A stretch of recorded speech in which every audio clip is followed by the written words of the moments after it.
నేను పాటలు పిచ్చోండి. ఓకే, అది నాకు ఇష్టం కూడా అదే.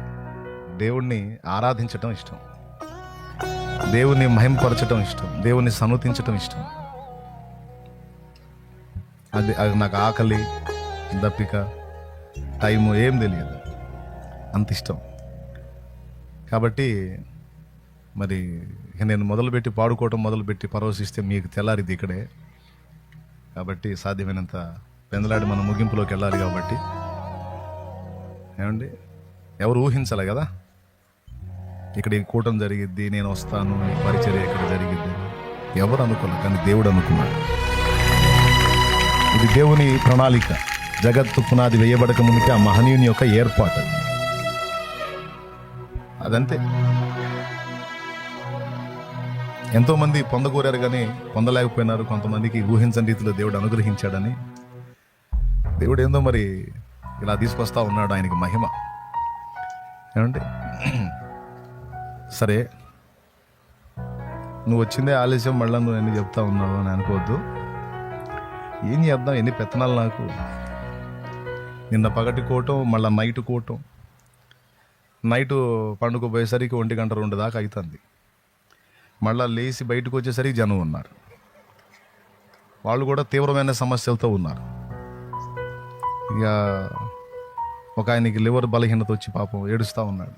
బాగున్నప్పుడేమో తాగొద్దంటే ఇన్రు, తాగి తాగి లివర్ డ్యామేజ్ అయిపోయింది, 80% డ్యామేజ్ అయిపోయిందని పాపం తీసుకొస్తే ఆయనకి ధైర్యం చెప్పి, బాబు లివర్కి ఒక సౌకర్యం ఉంది నాయన, మిగిలిన అవయవాలు ఏది చెడిపోయినా మళ్ళీ బాగుపడటం కష్టం, కానీ లివరు 80% చెడిపోయి 20% ఉన్న ఆ 20%ని కానీ నువ్వు బ్యాలెన్స్ చేసుకోగలిగితే మళ్ళీ 80% రికవర్ అయ్యే ఛాన్స్ లివర్కి మాత్రమే ఉంది అని మళ్ళీ ఆయనకు ఒక పావు గంట ప్రసంగం చేసి ప్రార్థన చేసి ధైర్యపరిస్తే సంతోషంగా. అట్లాగా కొంతమంది ఉన్నారు, కర్ణాటక బెంగళూరు నుంచి అట్లా వచ్చిన జనాలు ఉన్నారు. వాళ్ళకి ప్రార్థన చేసి వాళ్ళని పంపించి బండి ఎక్కేసరికి ఈ టైం అయింది. హడావుడికి వచ్చాం మొత్తం మీద దేవుని కృపలో. అన్నా మాకు ఈరోజు టైం లేదు, పాడలేదు, మాకు నువ్వు దొరికావు, నువ్వేం సందేహం పెట్టుకోకుండా ప్రశాంతంగా మాతో గడుపంటే నేను ఇక ముందుకెళ్తా. అయ్యో నీకేం పని లేదు, మాకు పనులు ఉన్నాయంటే పెందలాడి ముగిస్తా. ఎంతమంది మాకేం ఇబ్బంది లేదు, సాయంత్రం 4 అయినా పర్వాలేదంటే చేదు. అమ్మ బాబోయ్, మీరంతా సిద్ధపడి ఉన్నట్టున్నారు. దేవునికి స్తోత్రం. బైబిల్ గ్రంథంలో నుండి ఒక వచనాన్ని చదువుకుందాం మనం ప్రశాంతంగా. ఇక వేరే ఆలోచన ఏమి రానియకుండా నిమ్మళంగా నెమ్మదిగా దేవుని పాదాల చెంత ప్రశాంతంగా కూర్చోండి.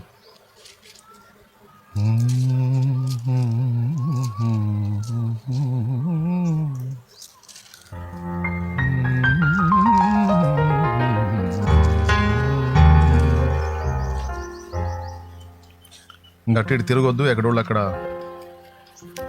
ప్రశాంతంగా కూర్చొని దేవుని మాటలు వినడానికి సిద్ధపడండి. యెషయా గ్రంథము 56వ అధ్యాయము. యెషయా గ్రంథము 56వ అధ్యాయము 7వ వచనం నేనే చదువుతున్నాను, చిత్తగించండి. నా ప్రార్థనా మందిరములో వారిని ఆనందింపజేసేదను, నా బలిపీఠం మీద వారు అర్పించు దహన బలులను నాకు అంగీకారములగును. నా మందిరము సమస్త జనులకు ప్రార్థనా మందిరం అనబడును. చిన్న మాట ప్రార్థన చేసుకుని దేవుని నడిపింపును పొందుకుందాం. ప్రేమ కలిగిన మా మహాపరిశుద్ధ తండ్రి, ఘనుడవగు దేవా, నీకు స్తోత్రములు. నీ దయాపూర్వక సంకల్పాన్ని బట్టి శుభవేళ మమ్మల్ని అందరినీ ఇక్కడ సమకూర్చిన విధానం కొరకు స్తోత్రము తండ్రి. స్తోత్రము స్తోత్రము స్తోత్రమయ్యా. ఇంతసేపు నీ బిడ్డలు కలిసి ఆరాధించినటువంటి ఆరాధన, చేసిన ప్రార్థన, అర్పించిన జిహ్వ ఫలమంతా కూడా నీవు గైకొన్నందుకు వందనాలు దేవా. నీ బలహీన దాసుడు నిన్ను గూర్చి ప్రకటించనై ఉండగా నీ దాసుల్లో ఉండి నీ బిడ్డలతో మాట్లాడు. ఉపదేశాన్ని అడ్డగింపు చూసే సైతాను, దురాత్మ, దయ్యపు ఆటంక శక్తులు, అల్లరి శక్తుల ప్రభావం యేసు నామములో బంధిస్తున్నాం. నీ సన్నిధి సమాధానం మాతో కూడా ఉంచు. నీ ప్రత్యక్షత మాకు అనుగ్రహించు. మా మనోనేత్రాలు వెలిగించు. నీ వాక్యమును పంపు. కృపతో జ్ఞాపకం చేసుకోమని యేసు నామములో ప్రార్థించి విశ్వాసమును బట్టి పొందుకున్నాం తండ్రి. మన ప్రార్థనకు జవాబిచ్చిన దేవునికి స్తోత్రం చెప్దామా? నేను ఆమెన్ అన్నదాకా చెప్తానే ఉండాలి, మీరు చెప్తానే ఉండాలి. స్తోత్రం స్తోత్రం స్తోత్రం స్తోత్రం స్తోత్రం స్తోత్రం స్తోత్రం స్తోత్రం స్తోత్రం. Thank you. ఆమెన్. నా మాట విన్నందుకు. బైబిల్ గ్రంథంలో దేవుని మందిరాన్ని గూర్చి అనేక చోట్ల రాయబడి ఉంది. పాత నిబంధనలో దేవుని మందిరాన్ని గూర్చి రాయబడి ఉంది. క్రొత్త నిబంధనలో కూడా దేవుని మందిరాన్ని గూర్చి రాయబడి ఉంది. ఆఖరి పుస్తకమైన ప్రకటన గ్రంథంలో కూడా దేవాలయాన్ని గూర్చిన ప్రస్తావన ఉంది. ప్రకటన గ్రంథంలో దేవాలయ ప్రస్తావన ఎక్కడుంది? గొర్రెపిల్ల దానికి దేవాలయమై ఉన్నారు.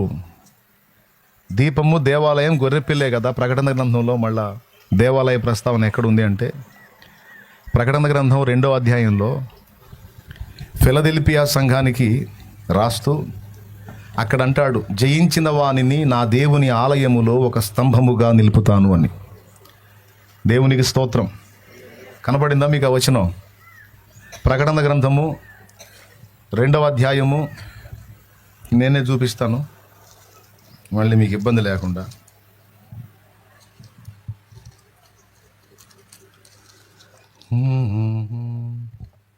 రైట్. 3వ అధ్యాయము 12వ వచనం చూడండి. 2వ అధ్యాయంలో వేరే వాగ్దానాలు చేశాడు. 3వ అధ్యాయం 12లో చూస్తే, జయించు వానిని నా దేవుని ఆలయములో ఒక స్తంభముగా చేసేదను, అందులో నుండి వాడు ఇక మీదట ఎన్నటికి వెలుపలికి పోడు. మరియు నా దేవుని పేరును, పరలోకములో నా దేవుని యొద్ద నుండి దిగివచ్చుచున్న నూతనమైన యెరూషలేమును, నా దేవుని పట్టణపు పేరును, నా క్రొత్త పేరును వాని మీద వ్రాసెదను అన్నాడు. దేవునికి స్తోత్రం. బైబిల్లో పాత నిబంధనలో దేవాలయాన్ని కూర్చుంది, క్రొత్త నిబంధనలో దేవాలయాన్ని కూర్చుంది. బైబిల్లో చివరి పుస్తకమైనటువంటి ప్రకటన గ్రంథంలో కూడా దేవాలయం దాని యొక్క విలువను గూర్చి స్పష్టంగా రాస్తుంది. బాగా వినండి. ఇక మీ మతులు ఎటు పోనీయొద్దు. ఎన్నేళ్ళు?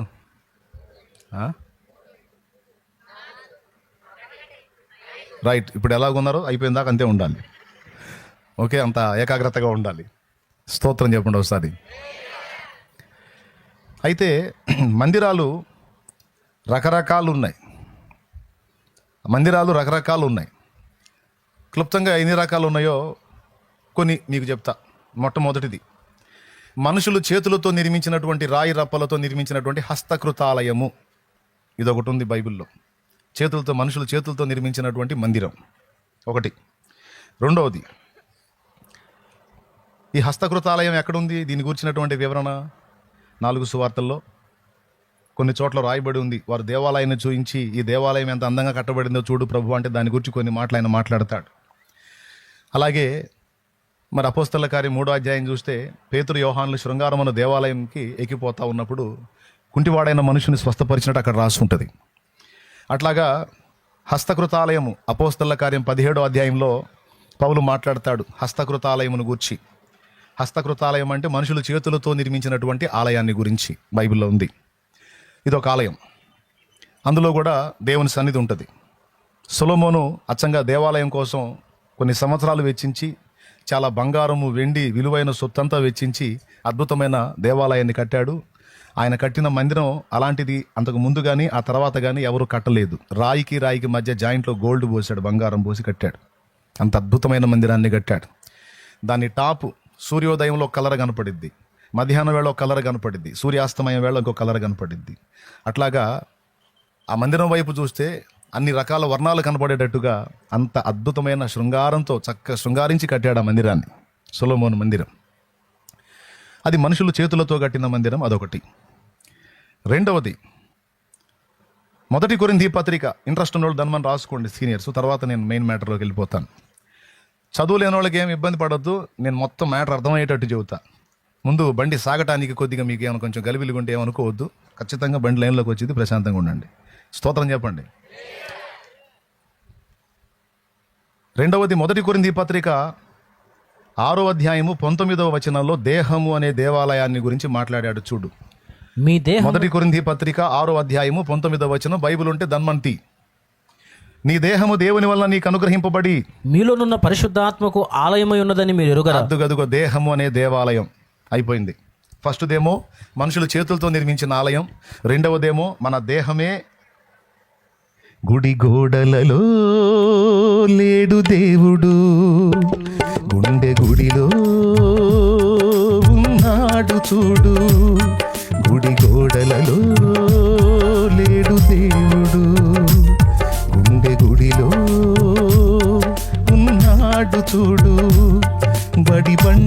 లేదు దైవత, బ్రతుకు బడిలో ఉన్నది తోడు.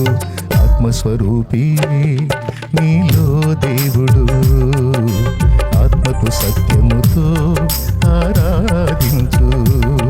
గుడి గోడలలో లేడు దేవుడు, గుండె గుడిలో ఉన్నాడు చూడు. దేవునికి స్తోత్రం. ఎక్కడున్నాడు? దేహము. రెండవ ఆలయం దేహం. మూడవది అదే 1 కొరింథీ పత్రిక 3వ అధ్యాయం 16వ వచనం చూస్తే సంఘము అనే దేవాలయం. మీరు ఇది మూడవది. చూడండి ఇక్కడ, మీరు దేవుని ఆలయమై ఉన్నారనియు. ఇందాకేమన్నాడంటే మీ దేహము దేవాలయం అన్నాడు. ఇప్పుడు ఏమన్నాడంటే మీరందరూ కలిసి దేవాలయం. ఇది మూడవది. మీరు దేవుని ఆలయమై ఉన్నారనియు, దేవుని ఆత్మ మీలో నివసించుచున్నాడనియు మీరు ఎరుగరా. ఆయన నీలో ఉన్నాడు, అలాగే మీరందరూ కలిసినప్పుడు కూడా ఆయన వస్తాడు. దానికి కూడా మళ్ళా పాట ఉంది. తంబుర సితారనాదముతో క్రీస్తును వేడగరారండి, ఇద్దరు ముగ్గురు కూడిన చోట ఉంటానని నా స్వామియే. తంబుర సితారనాదముతో క్రీస్తును వేడగరారండి, ఇద్దరు ముగ్గురు కూడిన చోట ఉంటానని నా స్వామియే. తంబుర సితారనాదముతో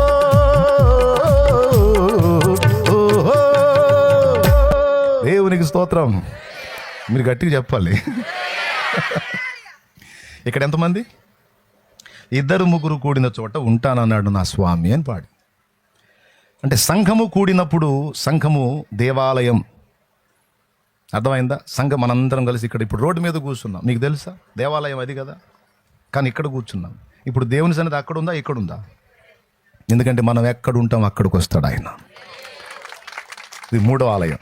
మొదటి ఆలయం మనుషులు కట్టిన మందిరం, రెండవది మన శరీరము దేహం అనే దేవాలయం, మూడవది మనందరం అంటే సంఘము అనే దేవాలయం. ఓకేనా? నాలుగవది దైవజనుడు ఒక ఆలయం. ఇది మీకు తెలుసా? దైవజనుడు ఒక ఆలయం అని తెలుసా? సేవకులు గుర్తించాలి, సేవకులు గుర్తించాలి, సేవ చేయాలనుకునే వాళ్ళు కూడా గుర్తించాలి. ఇప్పుడు మందిరం ఆడుంది, నేను వచ్చి రోడ్డు మీద కూర్చున్నా. మీరు ఆడ కూర్చున్నారా ఏడ కూర్చున్నారా? మందిరం అది కదా. సరే ఇక్కడ కాదు, నేను పోయి ఆ చెట్లలో కూర్చుంటా, మొత్తం కలిసి ఆడుకు వస్తారు.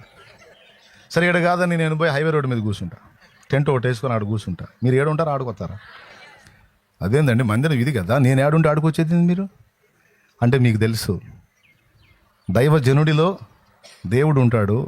ఆయన నుండి వచ్చేటువంటి వాక్కు ద్వారా దేవుడు మనతో మాట్లాడతాడు, మనల్ని సంధిస్తాడు, ప్రోత్సహిస్తాడు, బలపరుస్తాడు, మనకి మార్గోపదేశం చేస్తాడని దైవజనుల్లో దేవుణ్ణి చూస్తారు. చిలకలూరుపేటలో ఉన్న మందిరం శాలేమన్న మందిరం అంటారు. ఏసయ్య మందిరమా శాలేమన్న మందిరమా?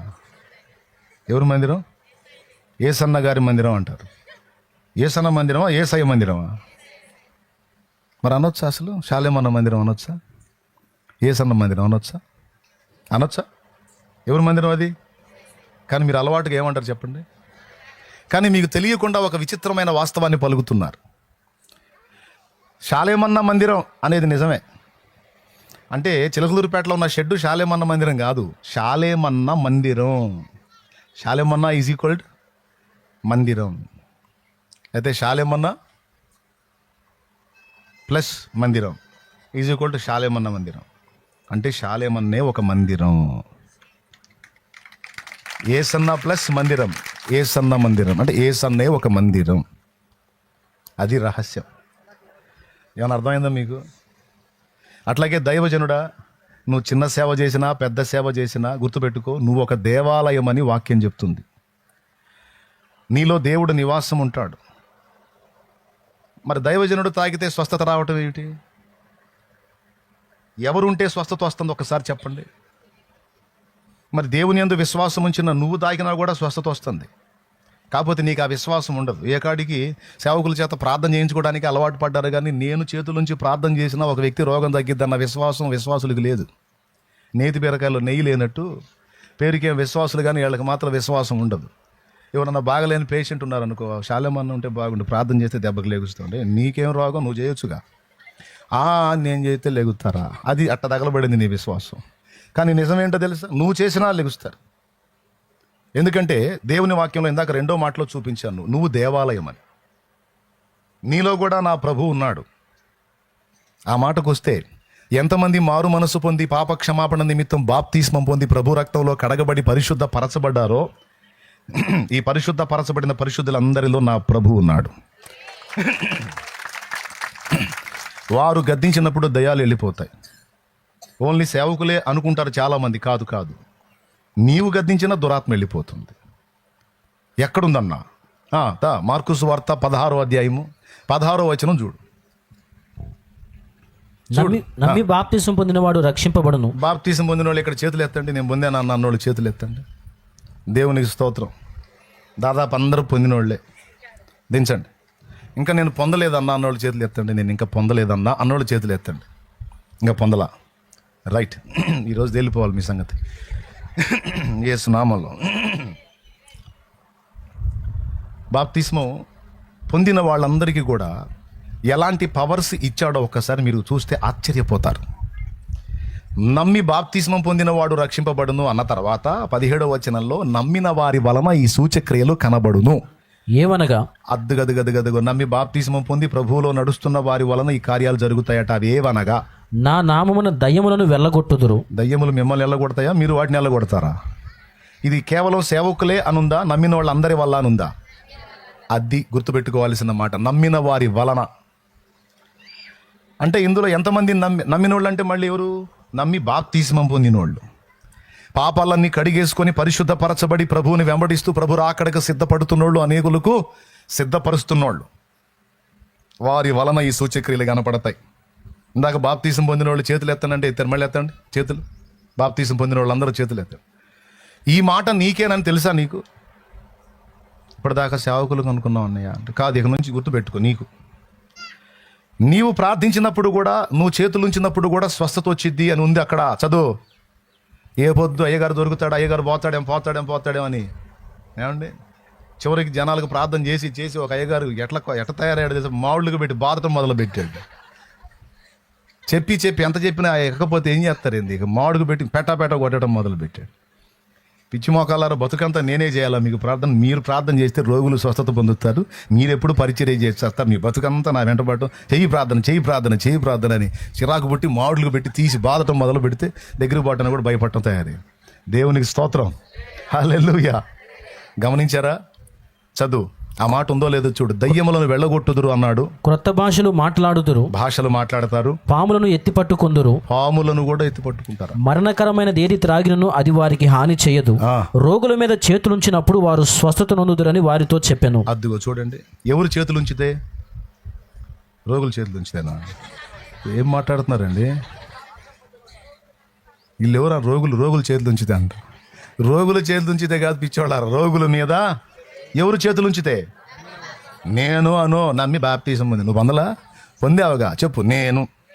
అది విశ్వాసం. కానీ ఏం చేద్దాం? నమ్మి బాప్తిసం అయితే పొందావు, కానీ నువ్వు ప్రార్థన చేస్తే రోగం తగ్గిద్దని నా విశ్వాసం నీకు లేదు.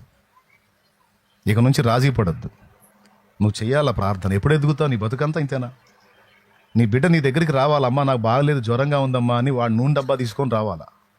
నీకు ఇవ్వాలి, అది రాసి నువ్వు ప్రార్థన చేయాలి వాడికి. నీకే విశ్వాసం లేదు, అయ్యగారి దగ్గరికి పోదాం పారా అని తీసుకెళ్తా. వాక్యం ఏం చెప్తుంది? నువ్వు చేతులుంచినప్పుడు స్వస్థత కలుగుతుందని చెప్తుంది. ఎంతమందికి అర్థమైంది? అయ్యగారేనా నువ్వు కూడా?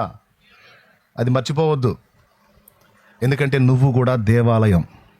దైవజనుడు కూడా, ఆ దైవజనుడిలో ఉన్న అదే పరిశుద్ధాత్మ నీలో కూడా ఉన్నాడు. దేవునికి స్తోత్రం కలుగునుగాక. ఆయన నమ్మాడు దేవుడిని, నువ్వు కూడా నమ్ముతున్నావు. ఇప్పుడు 4 దేవాలయాలు చెప్పాను. మొట్టమొదటిది మనుషులు చేతులతో చేసిన మందిరం లేదా ఆలయం. రెండవది,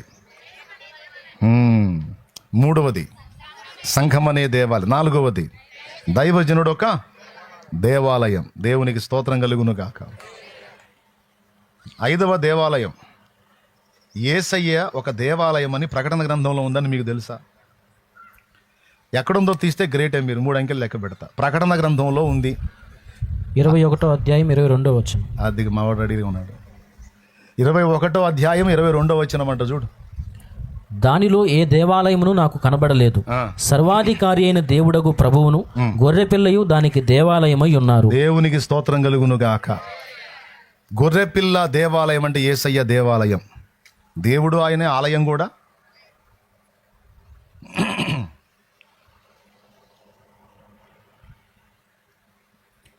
ఇప్పుడు ఎన్నైనాయి? 5 దేవాలయాలు అయినాయి. 6వ దేవాలయం సంగతి చెప్పి ఇక నేను మ్యాటర్లోకి వెళ్తా. 6వ దేవాలయం ఉంది. ఆ దేవాలయమే కుటుంబము అనే దేవాలయం.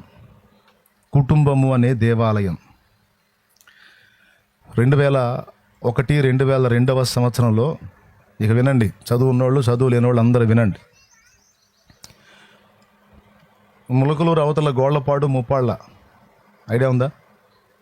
ఆ ఊళ్ళల్లో పాలు పట్టి నరసరావుపేట టౌన్లో కొన్ని ఖాతాలు ఏర్పరచుకొని ఆ ఖాతాలకు పాలు పోసేవాడు ఒక కుర్రోడు. ఎవరు? అర్థమైపోయింది మీకు? దేవునికి స్తోత్రం, హల్లెలూయా. పాలు పోసేవాడు. యేసు ప్రభు తెలీదు, తెలుసుకోవాలన్న ఆశ లేదు.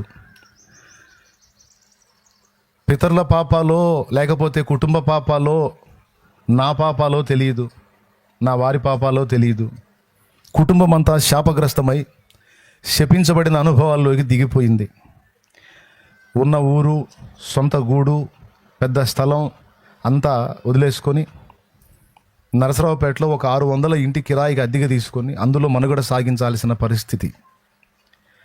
ఎట్లనో దేవుడి దయ వలన కొన్ని పాల ఖాతాలు ఏర్పడితే ఈ 2 ఊళ్ళలోకి, ముప్పాళ్ళ గోళ్లపాడు ముప్పాళ్ళలోకి వెళ్ళి పాలు పట్టుకొచ్చి పోసి మనుగడ సాగిస్తున్న పరిస్థితి. కుటుంబం ఎందుకు ఇలా అయిపోయింది? అప్పుల పాలు అయిపోయాం, అంతా అన్ని విధాలా చితికిపోయాం. ఇక పచ్చగా ఉండే సంసారం వెతల పాలైందంటే ఖచ్చితంగా ముందు గుర్తొచ్చేది వాస్తు తేడా వచ్చిందేమో అని. కొన్నాళ్ళు, కొన్ని సంవత్సరాలు సిద్ధాంతుల దగ్గరికి తిరిగాం. ఫలానా దగ్గర మంచి సిద్ధాంతం ఉన్నాడు అంటే తీసుకురావటం, ఎంత డబ్బైనా సరే కట్టి తీసుకురావటం. ఆ వచ్చి ఆయన ఇల్లు చూస్తాడు, టేపులు పట్టుకొని కొలతలు వేసుకొని ఈ మూల పెరిగిందనో ఆ మూల తరిగిందనో, ఇక్కడ ఈ శాల్తీ ఆపోజిట్లో లేదనో, కొంచెం పక్కకు తప్పిందనో దాన్ని బగలగొట్టి మళ్ళీ కట్టమనో ఏదో ఒకటి చెప్పిపోయేవాళ్ళు. అతనికి ఇచ్చిన ఫీజు కాక గోళ్ళ బగలు కొట్టుకొని మళ్ళీ డబల్ ఖర్చు మాకు. సిద్ధాంతుల దగ్గరికి తిరిగి ఆ ఇంటి షేపులన్నీ మార్చిపెట్టాం. చివరికి ఒక ఆయన దగ్గరికి వెళ్తే ఆయన అన్నాడు, ఫస్ట్ వాస్తు తేడా ఉందన్నాడు. సరే వాస్తు సరి చేశాను అన్నాడు. అయినా మా పరిస్థితులు ఏం మారలా.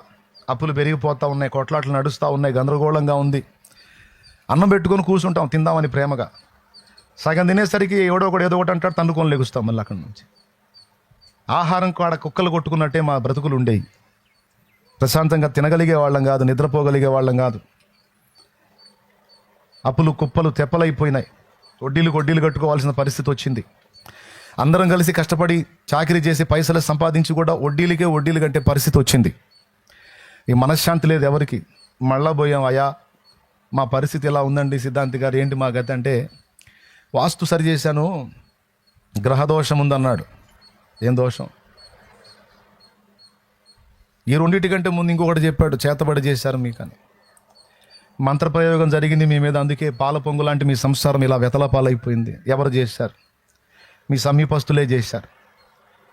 సరే, దానికి విరుగుడైంది అంటే కొన్ని కార్యక్రమాలు చేయాలి, చేస్తానన్నాడు. దానికి కొంత ఫీజు కట్టాం. తర్వాత ఒక్కొక్కరికి 2000 రూపాయలు విలువైనటువంటి ఒకదాన్ని నేను మీకు కట్టాలి అన్నాడు. అందరం కట్టించుకున్నాం. ఫస్ట్ అది, తర్వాత వాస్తు, అది బ్యాలెన్స్ చేయాలన్నాడు. సరే అయిపోయింది. ఇక 3వది, అన్ని 2 బాగు చేశాను, ఇంకొకటి ఉంది గ్రహదోషం ఉందన్నాడు. మేము పోయినప్పుడల్లా ఏదో ఒకటి చెప్తున్నాడు ఆయన. మళ్ళీ పోయినప్పుడల్లా ఫ్రీగా ఏం వదిలిపెట్టట్లా, డబ్బులు బాధ పంపిస్తున్నాడు. ఇక 3వసారి, మరి నేను కొద్దిగా మీరు పెద్ద మొత్తం అనుకోకపోతే, మీరు అది ఇవ్వగలిగితే నేను ప్రత్యేకంగా తయారు చేయించినది గ్రహ దోష నివారిణి యంత్రం ఇస్తాను, దాన్ని తీసుకొని ఇంట్లో పెట్టుకొని 41 రోజు స్పెషల్గా దాన్ని పూజ చేయాలన్నాడు. ఎవడరా మన ఇంట్లో భక్తుడు అంటే మనమే.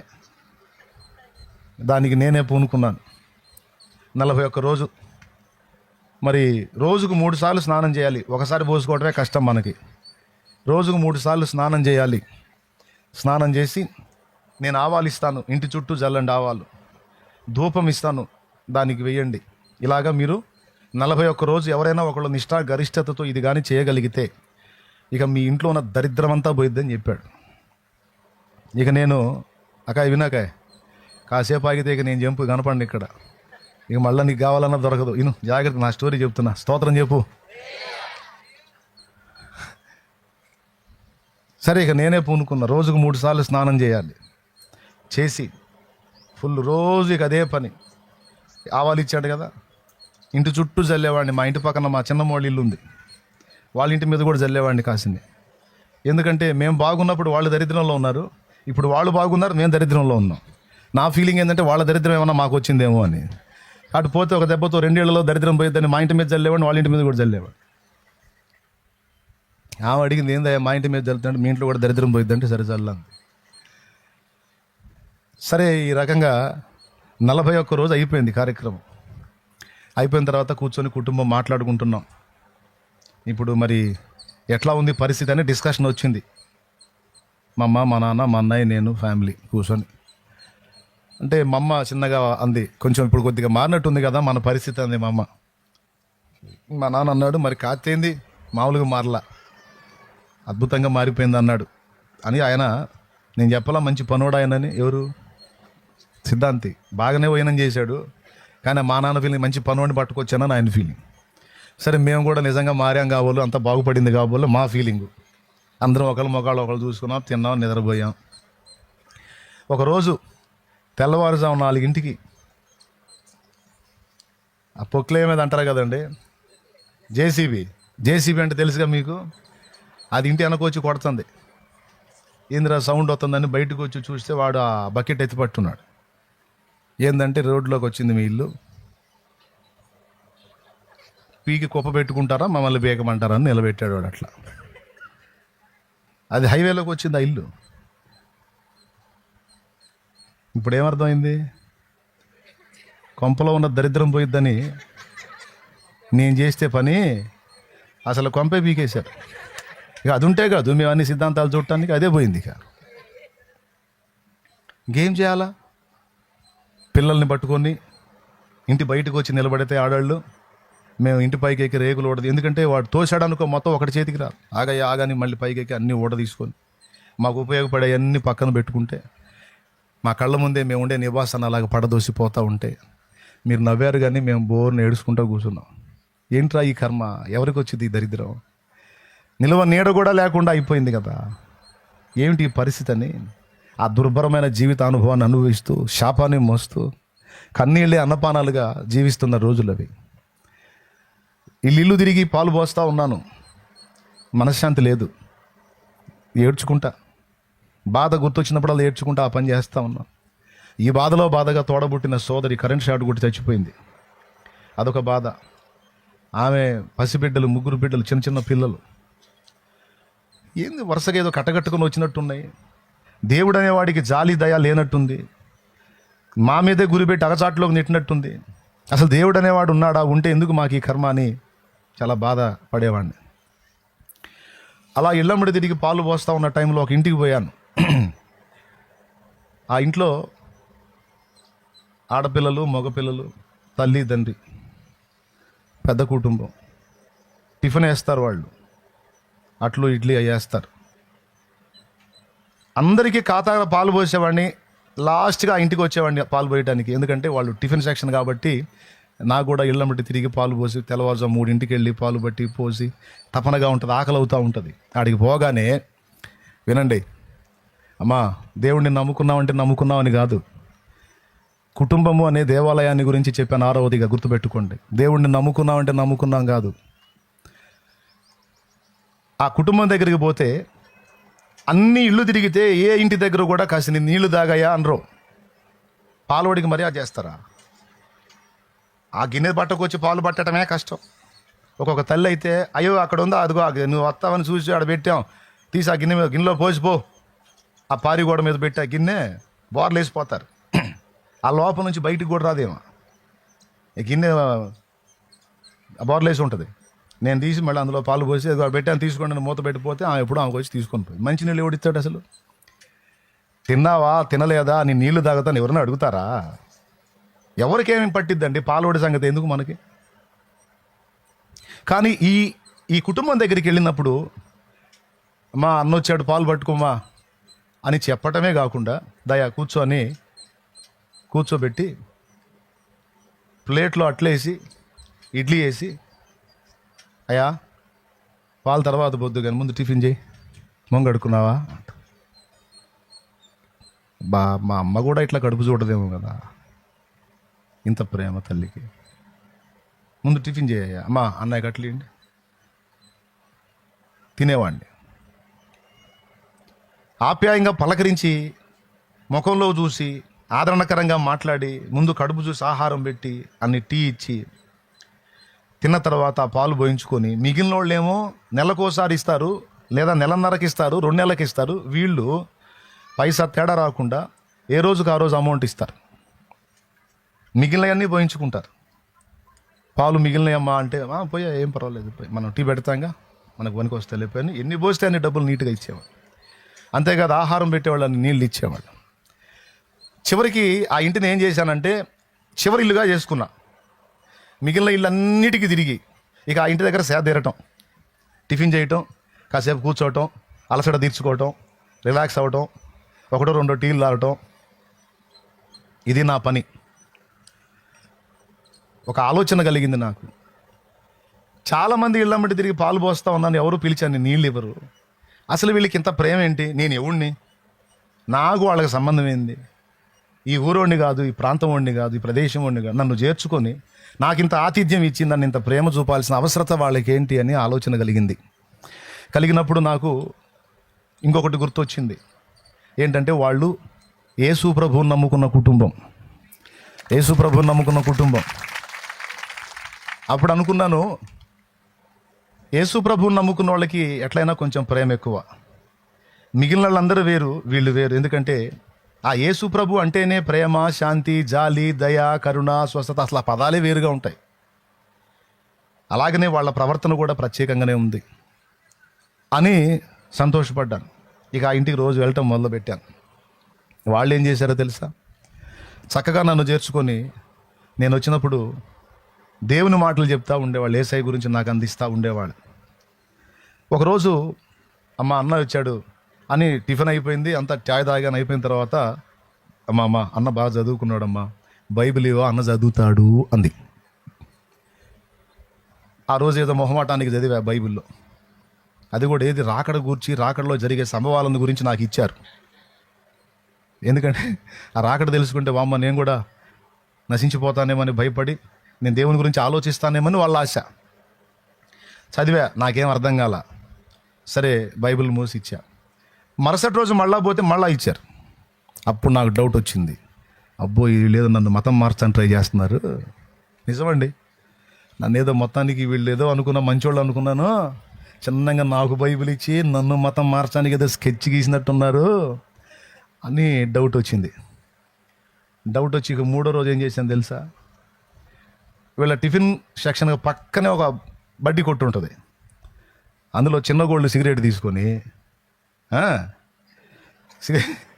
సిగరెట్ తీసుకొని దాన్ని ముట్టించుకొని ఫ్రెష్గా పోయి కూర్చునేవాడిని.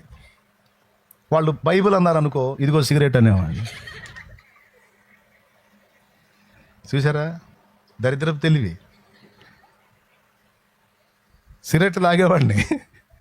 వాళ్ళు బైబిల్ అంటే సిగరెట్ని అడ్డం పెడదాం, నేను అపవిత్రంగా ఉన్నాను, నేను ముట్టకూడదు దాన్ని అంటే వాళ్ళు వదిలేస్తారు. ఇక నాకు గొడవ ఉండదు. నాకు వాళ్ళ మతం వద్దు, వాళ్ళ ప్రేమ కావాలి. నాకు వాళ్ళ మతం వద్దు, వాళ్ళ దేవుడు వద్దు. ఎందుకంటే మాకు సచిన్ దేవుళ్ళు ఉన్నారు, మా కుప్పలు ఉన్నారు, మొక్కలేక సత్తనం, ఇంతమంది ఉండగా మాకు యేసుప్రభు ఎందుకు, మాకు అక్కర్లా అని వాళ్ళు బైబిల్ అంటే సిగరెట్ చూపించాను. ఇక వాళ్ళు ఏం చేశారు, సరేనాయా బైబిల్ చదవపోయాలయ్యా అని వాళ్ళ ప్రేమలో మార్పు రాలా. దేవునికి స్తోత్రం. ఇక నేను వచ్చినప్పుడు వాళ్ళు ఏం చేశారు, వాక్యాలు పెట్టడం మొదలుపెట్టారు టేప్ రికార్డులో. ఓ రోజు కూర్చుని మరి నక్సలైట్ బాబన్న సాక్ష్యం విన్నా.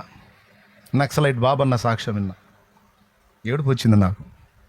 ఏందిరా యేసుప్రభు మాటలు ఏంటంటే నాకు ఏడుపు వస్తుంది ఏంది అని ఏదో ఇక నాకు కొంచెం మనసులో అదొక రకంగా అనిపించినా మళ్ళా మరి మన మతం మనకి ఉందిగా. ఏమమ్మా మరి మనం అంత తేలిక ఎట్ట వదిలిపెడతాం? అబ్బో ఏదో నాకు తెలియకుండా కనెక్ట్ అవుతున్నట్టున్నాను, ఏదో మొత్తానికి తేడా పడుతున్నట్టుందని మళ్ళీ కొంచెం తేరుకొని వద్దొద్దు మనకొద్దు అని వదిలేశా. ఇక వాళ్ళు ప్రేమ చూపటం మార్చలేదు, వాళ్ళ ప్రేమ అలానే కొనసాగింది. సో నేను బైబిల్ చదవనని వాళ్ళకి అర్థమైపోయింది, వాళ్ళు ఏదన్నా పెట్టినా నేను వినను పట్టించుకోనని వాళ్ళకి అర్థమైపోయింది. ఇక వాళ్ళు ఏం చేశారంటే ప్రార్థన చేయడం మొదలుపెట్టారు ఆ కుటుంబం. ఇప్పుడు నా కోసం వీళ్ళకి ఎందుకు ఇంత ఆరాటం? వాళ్ళకి తెలియదు నా జీవితం ఎలా అయిద్దని, కానీ నా కోసం వీళ్ళకి ఎందుకు ఇంత తపన? నేను ఎవరిని? నా కోసం ఇంత ఆరాటం ఎందుకు పడాలి? అంతేకాదు నా సమస్యల గురించి వాకప్ చేసేది ఆ కుటుంబమే. ఎట్లా ఉంది, పరిస్థితులు ఎలా ఉన్నాయి, ఫ్యామిలీ పరిస్థితి ఎలా ఉందని నా సొంత రక్త సంబంధికుల కంటే ఎక్కువగా నా కుటుంబ పరిస్థితులను గురించి నన్ను ఎంక్వైరీ చేసేది వాళ్ళే, ఆదరించేది వాళ్ళే. ఎప్పుడు ఆ తల్లి నోట దేవుడు నిన్ను దీవిస్తాడయ్యా, దేవుడు మీ పరిస్థితులను మారుస్తాడయ్యా, ఈ కష్టాలు అలానే ఉండవు, యేసయ్య కృప చూపుతాడులయ్యా, నేను ప్రార్థన చేస్తాలయ్యా, ఇదే డైలాగ్. ఆ మాటలు హాయిగా ఉండే మనసుకి. ఎవరైతేనే ఏ దేవుడైతే ముందు పడేస్తాడంటుందా చాలే స్తోత్రం అనుకుని నేను కూడా అప్పుడు అలాగ అనుకునేవాడు. కానీ మళ్ళీ ఒక పక్క భయం, మారతానేమో, సరే ఎందుకు వచ్చిన కూడా వదిలేసా. ప్రార్థన చేయడం మొదలుపెట్టారు వాళ్ళు. ఆ ఫ్యామిలీ నాకు ఎలా కనపడేది అంటే ఒక ఇల్లులా కనపడేది కాదు, మళ్ళీ అదేం అఫీషియల్ బిల్డింగు కాదు, పాడు కాదు, ఒక గవర్నమెంట్ వాళ్ళు కట్టించిన మిద్దె. దానికి ప్లాస్టింగ్ లేదు, కింద ఫ్లోరింగు లేదు, ఏమీ లేదు పాపం. అదొక విచిత్రమైన ఇల్లు. కానీ ఆ ఇల్లులా కనపడేది కాదు. ఆ పిల్లల ప్రేమ, ఆ తల్లి ప్రేమ, వాళ్ళ మధ్యలో ఉన్న సామరస్యత, అందరి హృదయాల్లో దేవుని కొరకున్న ఆకలి నాకు చాలా ఆకర్షణీయం అనిపించేది. అదొక దేవాలయంలా కనపడేది నాకు. దేవునికి స్తోత్రం. వాళ్ళు ప్రార్థన చేస్తున్నారు నాకు తెలియదు. 2002 మార్చి నెల చివరిలో ఒక నైటు బ్రతుకు మీద విరక్తి వచ్చేసింది. ఇక ఎన్ని తిరిగినా, ఎన్ని చేసినా, సిద్ధాంతులు, మాంత్రికులు, గోపురాలు, యాత్రలు అన్నీ తిరిగి అయిపోయింది. ఇక దేవుడే లేడురా బాబు, దేవుడే లేడు, దేవుడు లేడు. దేవుడు అనేవాడు ఉంటే వాడికి ఒక జాలి, దయా, హృదయం అనేది ఉంటుంది. మా బ్రతుకులు ఇంత చితికిపోతుంటే ఇక దేవుడు ఎక్కడున్నాడు? కాబట్టి దేవుడు లేడు. ఒకవేళ ఉన్నవాడు ఎవరో మనకు తెలియదు. ఇవన్నీ కాదు, చస్తే పోయిద్దని 2002 మార్చి నెల చివరిలో ఒక రాత్రి ఆలోచన చేసుకుంటున్నా. ఆ రోజున జీవము గల దేవుడు నన్ను దర్శించడం అనేది జరిగింది. 2002 మార్చి నెల చివర ఒక రాత్రి వేళ. ఆ తర్వాత ఎలా దర్శించాడు అంటే అదో పెద్ద మ్యాటర్, టైం తీసుకుంటుంది, అందుకని నేను దాన్ని వివరించాలనుకోవట్లా. ఓ దర్శనం కనపడింది. ఒక రోగి శరీరం, అది స్త్రీ శరీరమో పురుషుడి శరీరం అర్థం కావటల్లా, అది రోగి శరీరం అయితే అర్థమవుతుంది. ఆ రోగి శరీరంలో పొట్ట భాగంలో ఒక వెలుగు కనపడతా ఉంది రౌండ్గా. ఆ వెలుగు మీద ఒక చెయ్యి వచ్చి అట్లా తాకి స్పర్శించింది, కింది నుండి పైకి అలాగా అన్నాడు చెయ్యి. అన్నప్పుడు వరుసగా కుట్లు పట్టడం మొదలుపెట్టింది. చేతిలో సూది దారం లేదు, మిషన్ కూడా లేదు, కానీ చేతిని అలా స్పర్శిస్తే కుట్లు పడ్డాయి వరుసగా. తటాలను మెలకు వచ్చి చటుకుని లేచి కూర్చున్నాను. అంత స్పష్టంగా నాకు ఎప్పుడు స్వప్నం కలగలేదు, కలిగినా నాకు గుర్తుండదు తెల్లారేసరి, కానీ క్లియర్గా గుర్తుంది. ఎవరో ఒక రోగి దేహం అని అర్థమవుతుంది. ఆ రోగిని ఎవరో ఒక చెయ్యి స్వస్థపరిచినట్టు అర్థమవుతుంది. ఒక ఆపరేషన్ చేసిన వ్యక్తికి కుట్లు ఎట్లా వేస్తారు అలాగా కుట్లు పడిపోయినట్టుగా అర్థమవుతుంది. ఎవరిదా చెయ్యి, ఎవరా రోగి, స్వస్థపరిచింది ఎవరిని, ఎవరిదా కార్యం అని ఆలోచించడం మొదలుపెట్టి మరి నేనున్న ఫీల్డ్ వేరు కాబట్టి అందులో తిరిగా కాసేపు. ఈ దేవుడు, ఆ దేవుడు, ఆ దేవుడు, ఈ దేవుడు అనుకుంటా తిరిగా. తర్వాత గతంలో నేను విన్న ఒక సాక్ష్యాన్ని నాకు గుర్తు చేసి పరిశుద్ధాత్మ దేవుడు తన స్వరాన్ని వినిపించాడు. నా హృదయంలో నుండే మాట్లాడుతున్నాడు. నువ్వు ఎంతమందిని తలంచినా వారెవరు కాదు. నువ్వు ఎవరిని అసహించుకున్నావో, తృణీకరించాలని ప్రయత్నించావో, ఎవరికి వ్యతిరేకంగా తిప్పలు పడ్డావో, ఆ నజరేయుడగు యేసే ఈ కార్యం జరిగించిన వాడు, లేచి అక్కడికి వెళ్ళు అని మాట్లాడు పరిశుద్ధాత్మ దేవుడు. అప్పుడు నాకు ఆలోచన వచ్చింది, అసలు ఇన్ని ప్రాంతాలు తిరిగి, ఇన్ని యాత్రలు తిరిగి, ఇన్ని గుళ్ళు గోపురాలు తిరిగి యేసు ప్రభు దగ్గరికి నేను ఎందుకు వెళ్ళాలా? ఏంది వెళ్తే తప్పేంది, వెళ్తే పాపం ఏంది, ఆయన నాకు చేసిన దుర్మార్గం ఏంది, ఆయన నాకు చేసిన అన్యాయం ఏంది, ఎందుకు తిట్టాను నేను ఆయన్ని అంటే గతంలో తిట్టాను. చర్చిలో నుంచి ఇలా దేవుని మాటలు వినపడుతుంటే కూర్చొని రన్నింగ్ కామెంటరీ చేశాను. ఆరు బయట మంచాలు వేసుకొని చర్చిలోంచి దేవుని మాటలు వస్తుంటే అదిగో వాళ్ళు ఆ మాసం ఈ మాసం దీని చూడు ఎట్లా మాట్లాడుతున్నారు అని చెప్పి తిట్టుకుంటా పండుకునే వాళ్ళు ఆరు బయట మంచాలు. కులం పేరుతో, మతం పేరుతో, జాతి పేరుతో రకరకాలుగా దూషించి చర్చికి వెళ్తున్నటువంటి స్త్రీలను చూసి రోడ్డు పక్కన కూర్చుని ఇదిగో చర్చిలకు పోతున్నారు వీళ్ళు, మతం మారుతున్నారు, అలా మారుతున్నారు, ఇలా మారుతున్నారని వాళ్ళని అనరాని మాటలు అన్నా. చేశా, దౌర్భాగ్య పనులు చేశా. నేను ఒకటే చెప్తున్నా, మిడిమేళంతో ఊరేగి నాలాగా దౌర్భాగ్యంగా తిరిగిన వాడల్లా మోయాల్సిందే బైబిల్ యేసునామంలో అని చెబుతున్నా. కర్మకాలంలోడే ఏసై జోలికి వస్తాడు, సమస్య లేదు అందులో. ఎందుకంటే అట్లా నడమంత్రంగా ఊరేగిన వాళ్ళలో మనం గట్టిగా చెప్పొచ్చు, మిడిమేళంగా నడమంత్రంగా ఊరేగిన వాళ్ళలో నేను ఒకడిని. నా దగ్గరికి వర్క్ చేయడానికి వచ్చిన వాళ్ళని కూడా ఎట్లనన్నా కానీ మళ్ళీ ఇటు తిప్పాలని ట్రై చేశా. యేసు ప్రభులో నుంచి మళ్ళీ నేనున్న మతంలో తిప్పాలని ట్రై చేసి చివరికి నేనే బైబిల్ పట్టుకొని యేసే నిజమైన దేవుడు అని చెప్తున్నాను ఇప్పుడు. అందుకే చెప్తున్నాను, తొందరపడి దూషించొద్దు, తొందరపడి తేలిగ్గా మాట్లాడదు. ఎందుకంటే ఆయన సృష్టికర్త, ఆయనే నిజదేవుడు, సత్యవంతుడు, ఏకైక రక్షకుడు అనేది ఇప్పుడు నాకు అర్థమైంది. నువ్వు ఎన్ని తిప్పలు పడ్డా ఒట్టిదెరా, లేచి పోరా, అక్కడికి పో. నీ మీద జరిగిన మంత్రశక్తుల ప్రయోగాలు నాశనం అవుతాయి, పాప శాప బంధకాలు తెగిపోతాయి, కడగబడి పరిశుద్ధపరచబడతావు. చల్లే, యేసు ప్రభు ఒక్కడే నీకు దిక్కు, పదరా బాబు అని నా దేవుడు పరిశుద్ధాత్ముడు మాట్లాడాడు. అప్పుడు లేచి నేరుగా మా అమ్మ దగ్గరికి పోయినా. మా అమ్మ నిద్రపోతుంది, 4 లేపా. అమ్మా అన్న ఏందయ్యా అని ఉలిక్కిపడి లేచింది. ఈజాము లేచాడు ఏందని, అక్క చచ్చిపోయి ఉంది, అందరి గుండెల్లో అలజడిగా ఉంది. హడావుడిగా లేస్తే, మీరు ఇంట్రెస్ట్గా ఉన్నారో ప్రార్థన చేయనా? ఎంతమంది ఇంట్రెస్ట్గా ఉన్నారు చేతులు ఎత్తండి. శబ్బాష్, వినండి. కూసాకాయ్ కూసాకాయ్, ఎండ తగులుతుందా? కాస్త నీడ కూర్చో, లేదా వెళ్ళాల్సి ఉంటే అటు వెళ్ళు. బాగా వినాలా. మీరు ఇంట్రెస్ట్ ఉంటే చెబుతా, లేకపోతే ప్రార్థన చేస్తాను.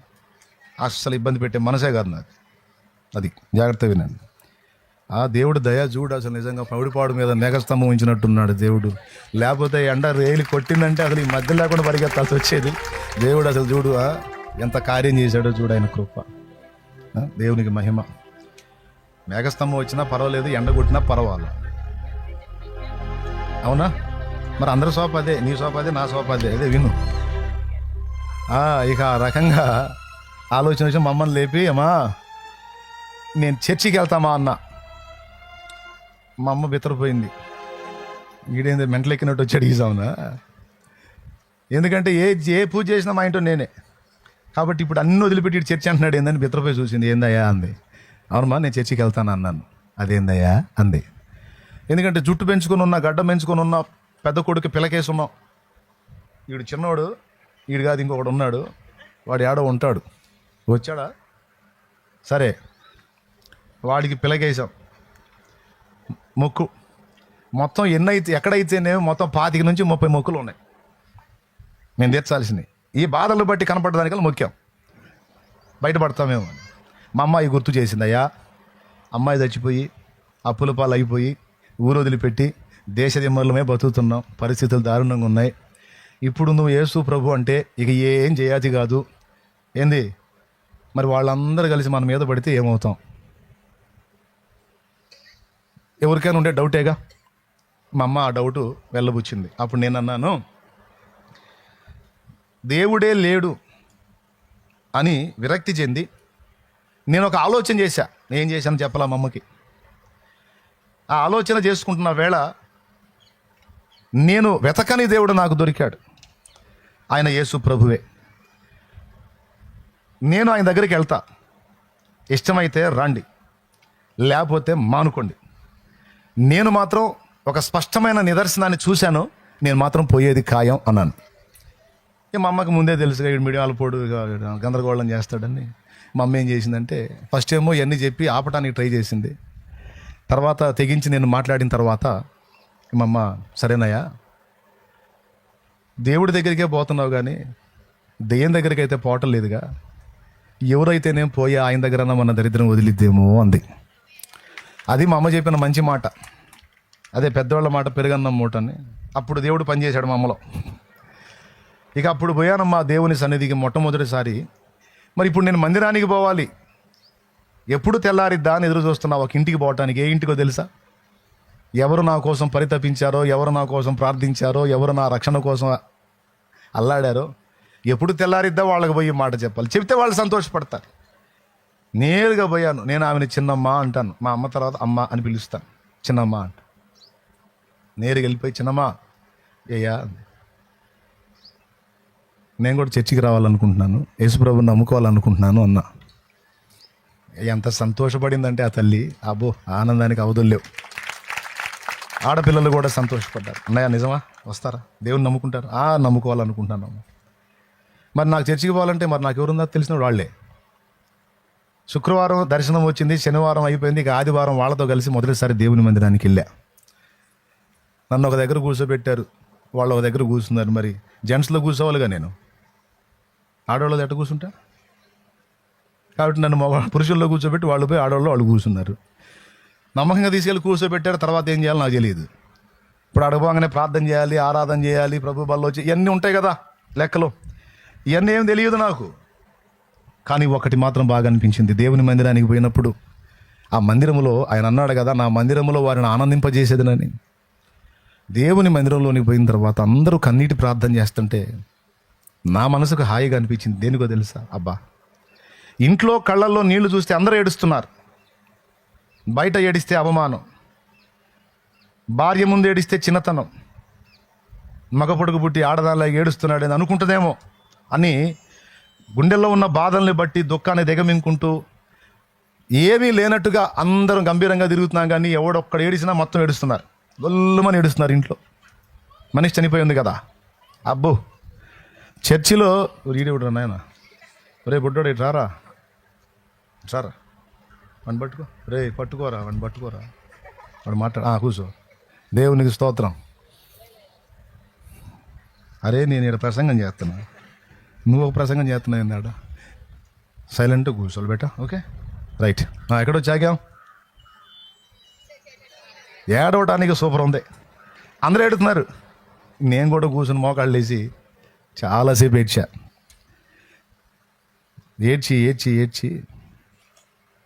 మీరు నమ్మండి నమ్మకండి, యేసుప్రభా నాకు ప్రార్థన రాదుగా, ఎట్ట చేయాలో వాళ్ళు చెప్పలేదుగా, వాళ్ళు పోయి ఆడవాళ్ళు కూర్చున్నారుగా, వాళ్ళకి వెళ్ళి చూస్తున్నా, ఇక్కడ ఏం చేయాలో నాకు తెలియదు, నన్ను తెచ్చి ఎడు కూర్చోబెట్టాడు. చివరికి సరే ఇక నా మనసు కనెక్ట్ అయిపోయింది దేవునికి. ఏడ్చి యేసుప్రభా నేను అనరాని మాటలన్నా, నీ పేరు చెబితే నీ ఎగిరిపడ్డా, దూషించా, నీ బిడ్డల్ని తిట్టా, చండాలు పొన్నే, దరిద్రుణ్ణే, నీచుణ్ణే, నీ పిల్లల్ని పచ్చికోతలు కూసా, చెడిపోయినోడ్నే ఒప్పుకుంటున్నా, చచ్చిపోదాం అనుకున్నా, నన్ను దర్శించావు, వచ్చా నీ పాదాల దగ్గరికి. ఏంది నా పరిస్థితి?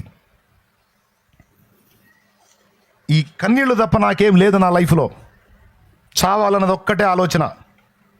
ఎందుకో నువ్వు కనపడ్డ తర్వాత, నీ దర్శనం కలిగిన తర్వాత ఒక ఆశ కలిగింది, ఒక్కసారి నీ దగ్గరికి రావాలని వచ్చా.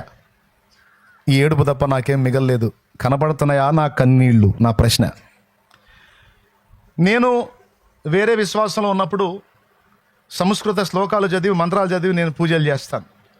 మరి నీకే భాషలో చెప్పాలో నాకు తెలియదు, నాకు తెలిసిన భాష ఇదే. మరి నా ప్రార్థన, నా మాటలు నీకు అర్థమవుతున్నాయా? మరి ఏంటి నా పరిస్థితి? భవిష్యత్తు ఉందా లేదా? నాకు చెప్పు. ఇప్పుడు సహజంగా లోకంలో ఉన్నప్పుడు ఎవరి దగ్గరన్నా మేము జాతకాలు చెప్పించిన వాళ్ళ దగ్గర అడుగుతాం కదా, ఏంది నా పరిస్థితి, ఏంది మంచి, ఏంది చెడ్డ, ఏందంటే అడిదిప్పి ఇడిదిప్పి ఆడబొడిసి ఏడబొడి చెబుతూ ఉంటారు కదా. గుర్తొచ్చిందా మీకు? గుర్తు రాలేదా? అడిగాంగా మనం కూడా పోయి అడుగుతావా లేదా? మరి ఏంది పరిస్థితి, ఏంది కథ ఏందని. అక్కడ సో చెప్పే మనిషి ఎదురు లేరులే, కానీ యేసుప్రభుకి ఎట్లా అడిగానన్నమాట. అన్ని మనకు తెలిసింది అదే కాబట్టి. నంబర్ 1, నీవు నా కళ్ళ నీళ్ళని, కన్నీళ్ళని చూస్తున్నావా? నా మాటలు నీకు అర్థమవుతున్నాయా? నాకు భవిష్యత్తు ఉందా? ఏంటి మా గతి? అది నా ప్రశ్న. ఏడుస్తాయి మాటలు దేవునితో చెప్పి కూర్చున్నా. కొంచెం సేపటి తర్వాత అటు చూడు అని మళ్ళీ అదే హృదయ ప్రేరణ.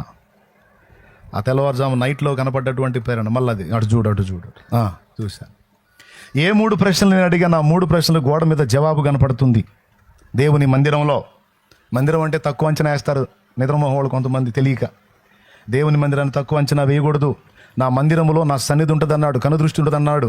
నేను నా మందిరంలో వారిని ఆనందింపజేస్తానన్నాడు. నా మందిరం సమస్త జనులకు ప్రార్థనా మందిరం. మందిరాన్ని తక్కువ అంచనా వేయకూడదు. మందిరంలో మాట్లాడాడు. ఏమున్నాయో తెలుసు అక్కడ? నీవు కన్నీళ్ళు విడుచుట నేను చూచి తిని, నీ ప్రార్థన నేను అంగీకరించి ఉన్నాను, నేను నిన్ను బాగు చేసేదను అని ఉన్నాయి. అప్పటిదాకా పరిశుద్ధ గ్రంథం పట్టుకొని దాన్ని ఇంట్రెస్ట్గా చదవాలనేది ఇష్టం లేదు. వాళ్ళు నాకు ఆ పుస్తకం ఇస్తున్నారనేగా సిగరెట్ చేతిలో పెట్టుకున్నా. ఆ రోజు మొట్టమొదటిసారి పక్కన ఉన్న బ్రదర్ని అడిగి, ఏమండి ఆ పుస్తకం ఒకసారి ఇస్తారా గ్రంథము అడిగా. తీసుకోండి బ్రదర్, తీసుకోండి అని ఇచ్చారు.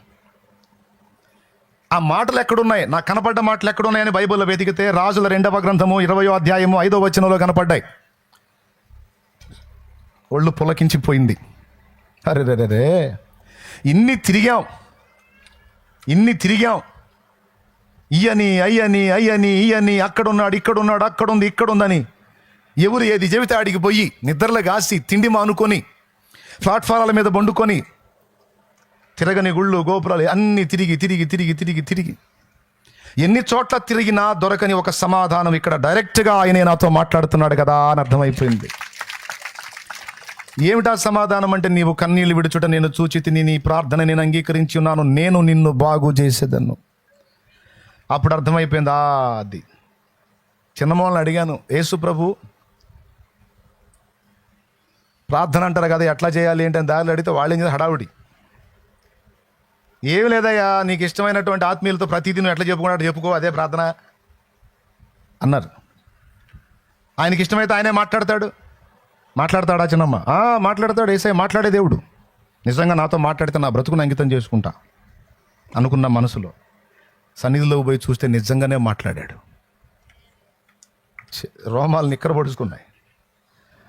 అప్పుడు అర్థమైపోయింది, రే ఎంత తప్పు చేశాను రా, అసలు బాగొట్టి పనికి మళ్ళీ మాట్లాడినేని పిచ్చి పనులన్నీ చేశాను, ఎంత దౌర్భాగ్యుడు నేనని. ఇక ఆ రోజు ఫిక్స్ అయిపోయా, యేసు ప్రభు మాట్లాడే దేవుడు నాతో మాట్లాడాడు, నా ప్రశ్నకు సమాధానం ఇచ్చాడని. ఇక ఆ రోజు స్టార్ట్ అయిందండి సంతోషం. దేవుని మహాకృప ఈ రోజు వరకు దానికి ముగింపు లేదు. ఆ సంతోషం అలా ప్రవాహంగా కొనసాగుతానే ఉంది యేసులో. తెలుసా, బంధకాలు తెగిపోయెనే, బాధలన్నీ మరుగాయనే, బంధకాలు తెగిపోయెనే, బాధలన్నీ మరుగాయనే, నీ ప్రసన్నత నన్ను తాకగా, నీ ప్రసన్నత నన్ను తాకగా, దిగులు అన్నది నన్ను చేరదు, దిగులు అన్నది నన్ను చేరదు. ఆరాధనా ఆరాధనా ఆరాధనా నీకే. దేవునికి మహిమ. ఇంటికి వచ్చి మా అమ్మకి చెప్పా, అప్పు ఇచ్చిన వాళ్ళు స్థలం స్వాధీనం చేసుకుంటాము, చివర ఇంకొక 10,000 కానీ 20,000 కానీ ఇస్తాము, అసలు ఇవ్వాల్సిన అవసరం లేదు, తీసుకోండి, నువ్వు ఆ పెద్ద ఆయనకి ఏదో బ్యాంకులో వేసుకోండి, మొత్తం సంతకాలు పెట్టేసేయండి, స్వాధీనం చేసుకుంటాం అని అంటే ఏడుస్తా వచ్చింది మా అమ్మ. నేను నిలబడి చెప్పాను, అమ్మ మనకి పెద్ద ధననిధి దొరికిందమ్మా అని. అప్పుల్లో ఉన్నాగా నిజంగా డబ్బు దొరికిందేమో అనుకుందాం. ఫస్ట్ నిట్టూర్పు విడిచింది, తర్వాత ఏంది అంది, డబ్బుల మూట దొరికిందమ్మా, ధననిధి దొరికిందమ్మా మనకన్నా. ఏం చెబుతున్నాయా నువ్వు అంది. అంటే ధననిధి కంటే గొప్పడమ్మా, నిజమైన దేవుడు దొరికాడమ్మా, యేసు ప్రభు దొరికాడమ్మా అని. మీరేం చప్పట్లు కొట్టి నవ్వుతున్నారా? ఆమెకేం చిరాకు పుట్టింది. ఎందుకు, అక్కడ ఆస్తి పోతుంది, ఇక మాకేముండదు, కేర్ ఆఫ్ ప్లాట్ఫామ్. పెద్దగా ఏడ్చి ఆమె పక్కకి వెళ్ళిపోయింది. నేను చెప్పా, నువ్వు నమ్మోపమ్మా, నిజమైన దేవుడు దొరికాడు, ఆయన ఖచ్చితంగా మన బ్రతుకుల్ని బాగు చేస్తాడమ్మా, నా మాట నమ్మమ్మా అంటే వినిపించుకోకుండా వెళ్ళిపోయిందాం. వాళ్ళ ఫీలింగ్ ఏంటంటే, పిల్లలకి ఏది నీడ కూడా లేకుండా చేశామే, ఏం లేకుండా అయిపోయిందని ఏడుపు. ఇప్పుడు మీకు కూడా మీకున్న బాధలను బట్టి ఏడుపు ఉండదా? అప్పుల్ని బట్టి, సమస్యలను బట్టి, బిడ్డలకి ఏ ఆదరణ చేయలేకపోయినామని ఉండదా? అదే నా తల్లి ఫీలింగ్. కానీ నేను చెప్పింది నిజమే. సర్వకృపానిధి సంపదల గని నా యేసయ్య. ఇక మోకాళ్ళు వేసి ప్రార్థన చేయటం మొదలుపెట్టా. నా దేవాలయం ఏదో తెలుసా? చర్చి కాదు, ఖాతాలకు పాలు పోసి రావటం, అయిపోగానే ఆఖరికి లే ఇల్లు చెప్పా కదా తల్లి వాళ్ళ ఇల్లు, టిఫిన్ షాప్ వాళ్ళ ఇల్లు. ఓకే, వాళ్ళ ఇంట్లో ఏం చేస్తారో తెలుసా? టిఫిన్ వేసిన తర్వాత ఆ ఇడ్లీ పాత్రలు కానీ, ఆ అట్ల పెండాలు కానీ అని చాలా ఉంటాయిగా సామాన్లు, ఆ చట్నీ గిన్నెలు, ఈ తిన్న ప్లేట్లు అన్నీ పెద్ద కుప్ప అయితే వేసుకొని ఆడ పెట్టుకొని వాళ్ళు నీళ్లు చల్లుకొని వాటి మీద వాళ్ళు ఏం చేస్తారు, కాళ్ళు చేతులు మొహం కడుక్కొని వచ్చి మోకాళ్ళు వేసి ప్రార్థనలో ఉంటారు ఆడపిల్లలు, తల్లి. ఇక నేను పోయి జాయిన్ అయ్యేవాడిని. నాయి పాల బిందెలేగా, వాళ్ళే కడుక్కోవాలా నాయి కడుక్కోవాలి. నా పాత్రలు అక్కడ పెట్టి ఒక డేష వాళ్ళ ఇంట్లో ఉంటుంది కదా స్టీల్ బేషన్లు, ఒక డేషా తీసుకొని బోర్లేసి నేను కొట్టడం, వాళ్ళు పాడటం. ఇక ఆరాధన, పాటలు, స్తోత్రం, ప్రార్థన. ఇక అదే వ్యాపారానికి పోయి రావటం ఇక ప్రార్థన. ఆ ఇల్లులాగా లేదు, ఒక దేవాలయంగా మారిపోయింది. ఇల్లు దేవాలయంగా మారిపోయింది. నా ఫీలింగ్ అది. అదే నా ఆరాధన స్థలం అయిపోయింది. చిన్నగా నా తల్లికి చెప్పాను, వినలా. నా మాట నమ్ముమా అంటే ఊరికో 25-30 మొక్కులు పెట్టుకొని, అమ్మా ఒక్కటి కూడా తీర్చాల్సిన అవసరం లేదు మా, నిజమైన దేవుడు మా, మనకేం కాదు మా, నా మాట నమ్ముమా అని ఎంత చెప్పినా వినలా. చివరికి ఒక పని చేశా. ఏం చేశాను తెలుసా? మంగళ షాపుకి పోయి కటింగ్ చేయించుకున్నా, షేవింగ్ చేయించుకున్నా, మొక్కు తీర్చలా. వాడిని కూడా తీసుకెళ్ళి కొడుకుని క్లీన్ చేయించా, వాడికి మొక్కు తీర్చలా.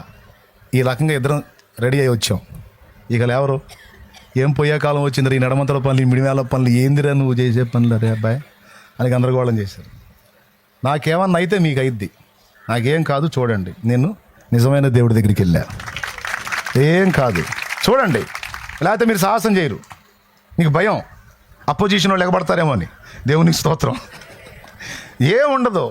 ఈ పక్షంలోకి వచ్చామంటే ఇక ప్రతిపక్షమే లేదు, పిచ్చిదానం మనకి.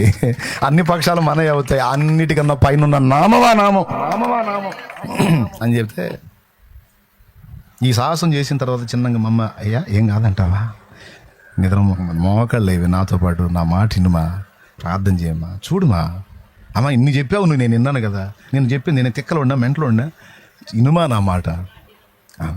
చిన్నగా సెలెక్ట్ అయితే నేను కూడా కూర్చుంటా, అంతే. దేవునికి స్తోత్రం. ఇక ఆమె నేను ప్రార్థన చేయడం మొదలు పెడితే చిలకలూరుపేట నుంచి ఫోన్ వచ్చిందండి. ఒక తల్లి ఫోన్ చేసి మా అమ్మతో మాట్లాడుతుంది, అప్పులు అయిపోతే ఊరు వదిలిపెట్టి వెళ్ళాలా, మీరు ఎలాంటి మనుషులు మాకు తెలియదా, రా ఎన్ని చోట్ల నువ్వు అప్పు ఇవ్వాలో ఆ డబ్బులు మొత్తం నేను తెస్తా, తీసుకెళ్ళి మొత్తం చిల్లర బాకీలు అన్నీ కట్టేసుకోండి,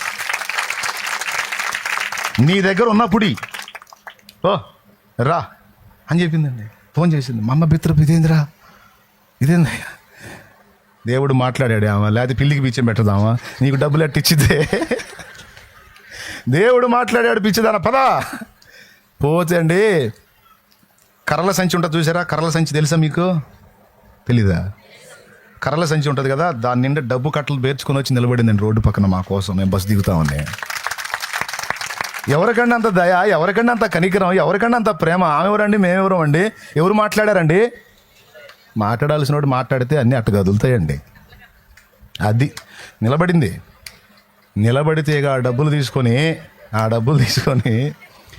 మేము ఎక్కడెక్కడైతే కట్టాలో అక్కడికల్లా పోవటం, ఆ డబ్బులు తీసి ఇయటం. వాళ్ళేం పెత్తలు, ఎక్కడ మీకు అంటే దొంగతనం అయితే చేయలే, దేవుడిని ముంచలా, దేవుడి నోరు కొట్టలా, దేవుడు ఇచ్చాడు, తీసుకో మా కాగితాలు మాకి.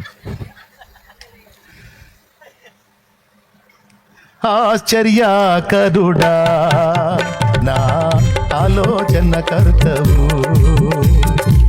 ఆశ్చర్యకరుడా నా ఆలోచన కర్తవు, నిత్యుడగు తండ్రివి నా శాలేము రాజువు, నిత్యుడగు తండ్రివి నా శాలేము రాజువు. దేవునికి మహిమ.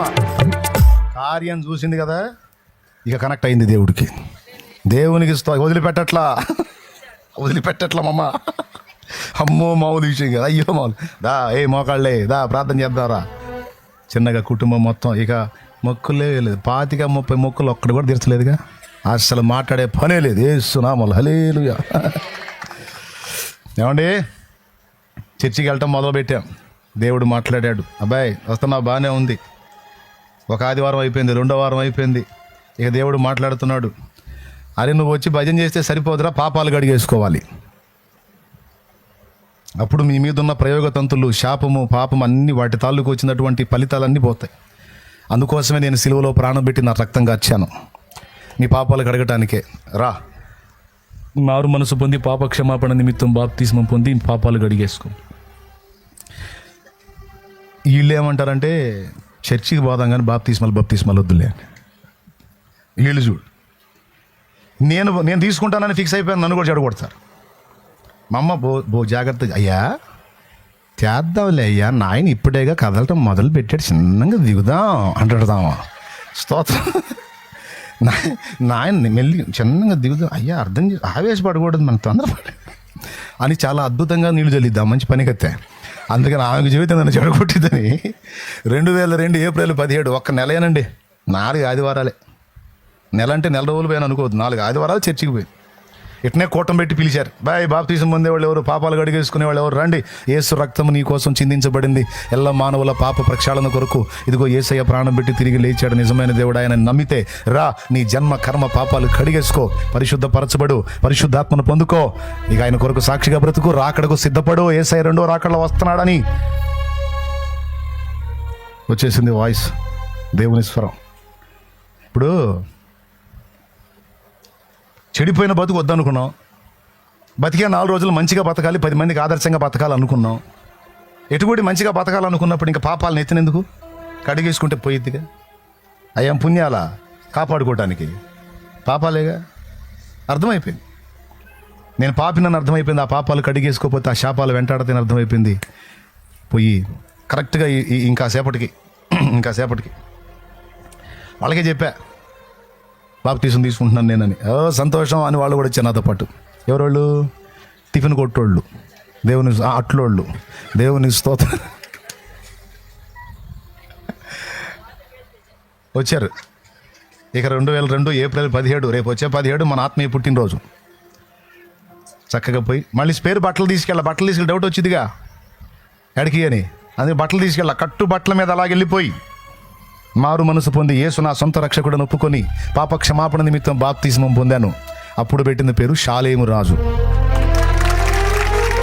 హల్లెలూయా.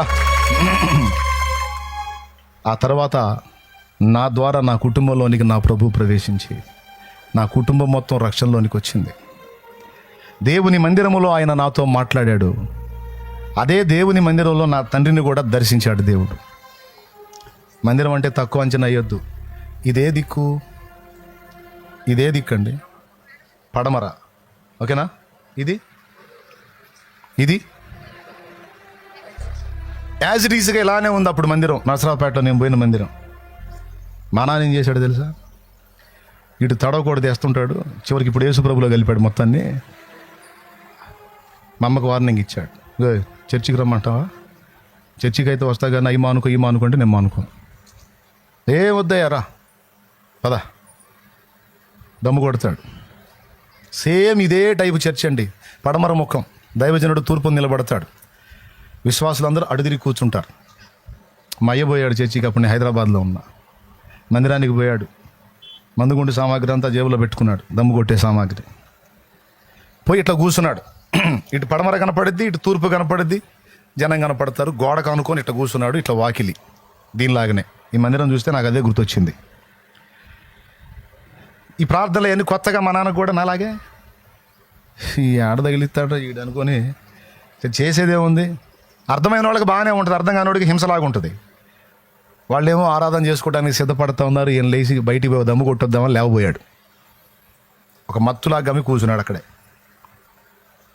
ఏం వెళ్తాంలే మళ్ళీ కూర్చున్నాడు. ఇట్లా చూశాడు, ఈ వైపుగా ఒక తెల్లని కొంగ ఆకారంలో వస్తూ ఉంది మందిరంలోకి. ఆయన అనుకున్నాడట, ఎవరో వేటగాడు తుపాకీతో కొట్టినట్టున్నాడు కొంగని, బిడిదప్పి అది మందిరంలోకి వస్తుందని.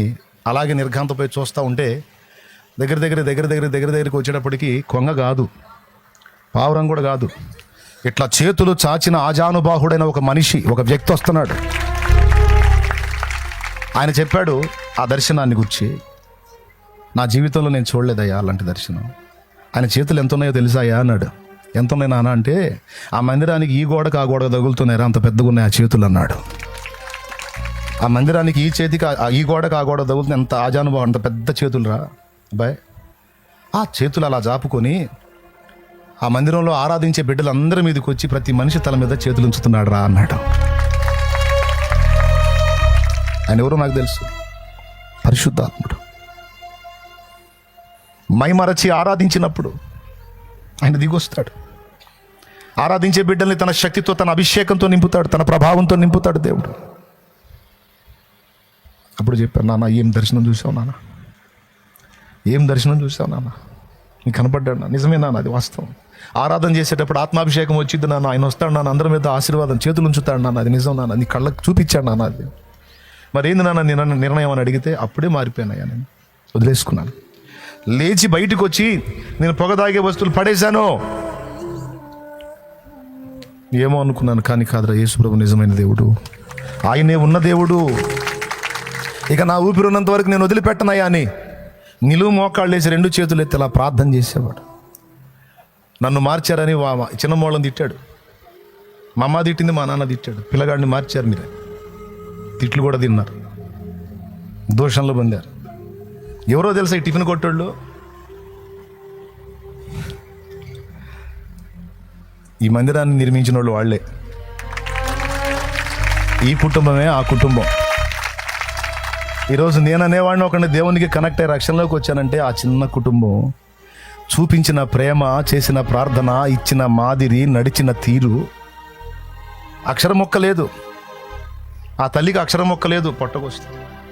చిన్నమా సంతకం పెట్టంటే ఎలుముద్రయ్య అంట. అలాంటి మనిషి పచ్చి కూతలు తిట్టాడు తన భర్త నా కళ్ళ ముందు. ప్రార్థన చేస్తుంటే తిట్టేవాడు ఆమె భర్త. ప్రార్థన ప్రార్థన ప్రార్థన అని ఏడ పెట్టుకొని కూర్చున్నామని చెప్పి చండాలంగా ఆడపిల్లల ముందు చాలా దారుణంగా తిట్టేవాడు. ఒక్క మాట జారి ఆయన అల్లా బాగా పరిశీలించా, ఇది కదరా భక్తి అంటే అనిపించింది. పచ్చి కోతలకు వస్తుంటే తిరిగి ఒక్క మాట బదులు దూషణ చేయలామే, నేను వినలా నా చెవులతో. ఆంతను ఎగబడి తిడతా ఉంటే స్తోత్రం ప్రభా, బిడ్డను క్షమించాయి, తెలియచావుదే ప్రభా, మన్నించాయి అనుకుంటా తిరుగుతూ ఉంటా. 10 మాటలు అన్నప్పుడు ఒక మాట కన్నా రోషం వచ్చిదిగా, నీ నోరు బడి పని అని అంటారుగా, అట్లా కూడా ప్రభా క్షమించాయి, తెలియ స్తోత్రం. పచ్చి కోతలు తిడతంటే స్తోత్రం ప్రభా, స్తోత్రం. ఓర్చుకో బా, ఇది కదరా దైవత్వం అంటే, ఇది కదా మాదిరి అంటే, ఇది కదా మార్పు అంటే, ఇది కదా మనసు అంటే. నేనెవరిని, తనకి బిడ్డలు చాలామంది ఉన్నారు, కానీ నన్ను బిడ్డలాగా ఆదరించి, చలి జ్వరం వచ్చి గడగడగడ వణికిపోతా వెళ్ళాను. చిన్నమ్మ నాకు జ్వరం వచ్చిందండి, ఆమె తల్లిలా కనపడింది. ఇందా చెప్పాగా, విశ్వాసే ఆమె. ఇంట్లోకి వెళ్ళి నూనె డబ్బా తీసుకొచ్చి ఆ చలి జ్వరంతో గడగడగడ వణుకుతా రోడ్డు మీద నిలబడితే ఆ నూనె రాసి ప్రార్థన చేసింది, ప్రభా బిడ్డను స్వస్థపరిచయ్యా. అరుగుంటే అరుగు మీద వండుకున్నా, నిమిషాలలోనే ఆ జ్వరం వదిలిపోయి హాయిగా నిద్రపోయా. చూడండి, ఒక అభాగ్యురాలు, ఒక ఆడ మనిషి, అక్షర జ్ఞానం లేని మనిషి. నేను చెప్తున్నది అబద్ధమా? కానీ షాలేము రాజు అన్న అంటే నీకు చాలా గొప్ప.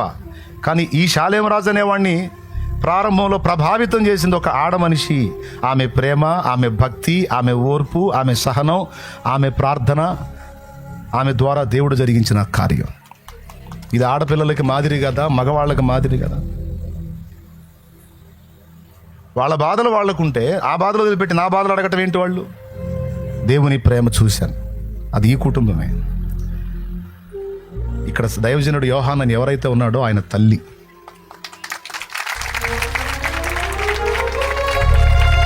అందుకే ఇక్కడికి రావడానికి చాలా చాలా చాలా సంతోషంగా వచ్చాను. నేను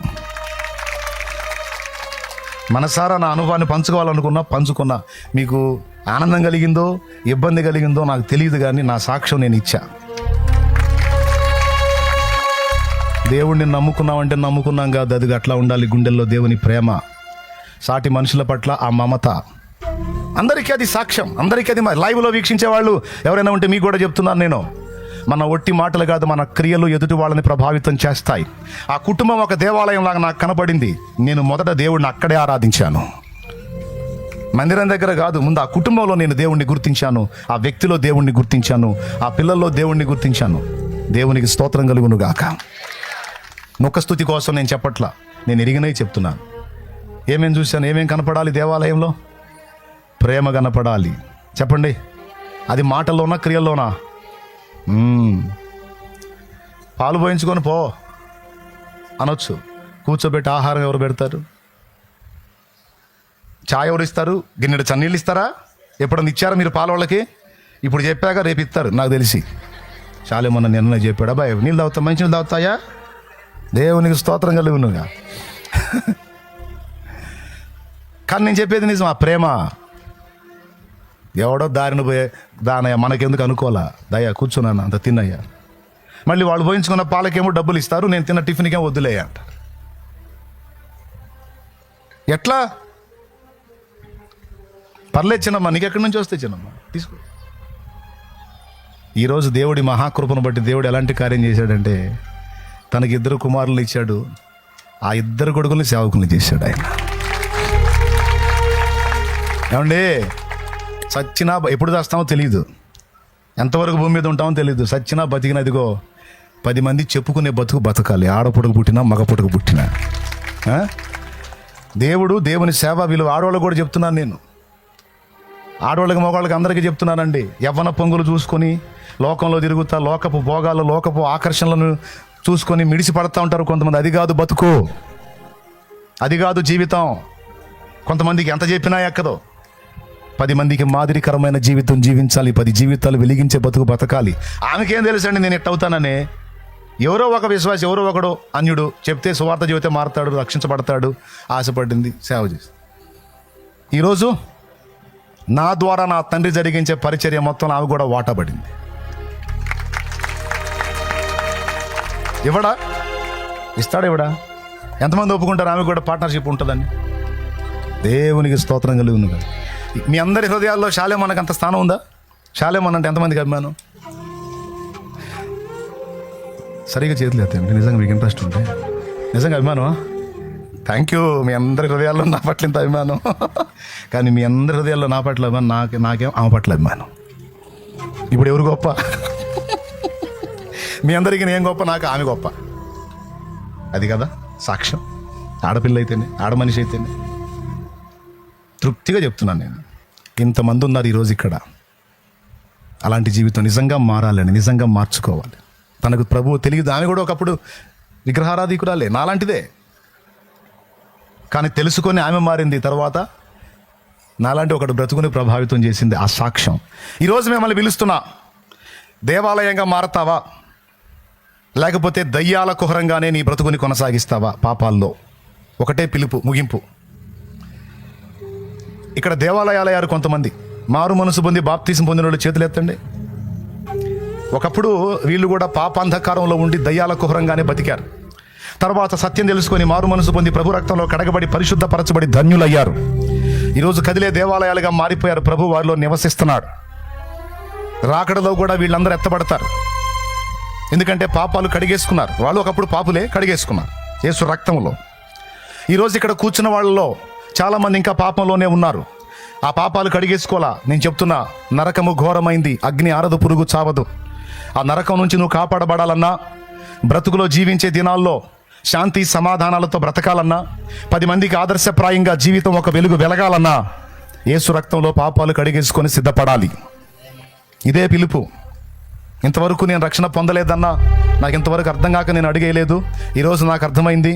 శాలేమన్నా నువ్వు ఇస్తానంటే, నువ్వు ఎట్లయితే కట్టుబట్టలతో తీసుకున్నావో నేను కూడా అలా బాప్తీసం తీసుకోవడానికి సిద్ధం. నా బ్రతుకుని నా యేసయ్యకి అప్పచెప్పుకోవడానికి సిద్ధం అంటే నీ కుడి చేయి చూపించు, నేను బాప్తీసం ఇవ్వడానికి రెడీ. రండి, చేతులు ఎత్తిన వాళ్ళు లేచి ముందుకు రండి. ఎవరు సిద్ధపడ్డారో ఇదే పిలుపు. పురుషుల్లో కానీ స్త్రీలలో కానీ ఇదే టైం. ఈరోజు నీకు దేవుడు నిర్ణయించినటువంటి రోజు. ఈ రోజు ఈ సమయాన్ని నువ్వు కోల్పోయావంటే రేపు నీదో కాదో తెలియదు. నువ్వు కావాలన్నప్పుడు నీకు అవకాశం దొరకదు. రండి, ఎవరు సిద్ధపడ్డారో రండి. పురుషుల్లో ఇంకా నేను బాప్తీసం పొందలేదన్నా, నా బ్రతుకుని ఇంకా యేసయ్యకి అప్పచెప్పలేదు, అయితే రా. ఇప్పుడు మారు మనసు పొంది పాప క్షమాపణ నిమిత్తం బాప్తీసం పొంది పాప జీవితాన్ని కడిగేసుకొని నీ జీవితాన్ని నా ప్రభు చేతికి అప్పచెప్పు. రానండి వచ్చేవాళ్ళు రానండి, త్వరగా వచ్చేసేనా. ఎవరు సిద్ధపడ్డారో వాళ్ళు వచ్చేసేయండి. నీ శాప పాప బంధకాలన్నింటిలోంచి విడుదల ఈరోజు నీకు.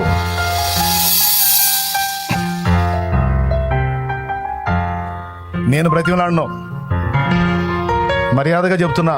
నిత్య జీవం కావాలంటే రా, పాపాలన్నీ కడగబడి పరిశుద్ధపరచబడాలంటే రా, అందులోనే పోవాలంటే ఉండు.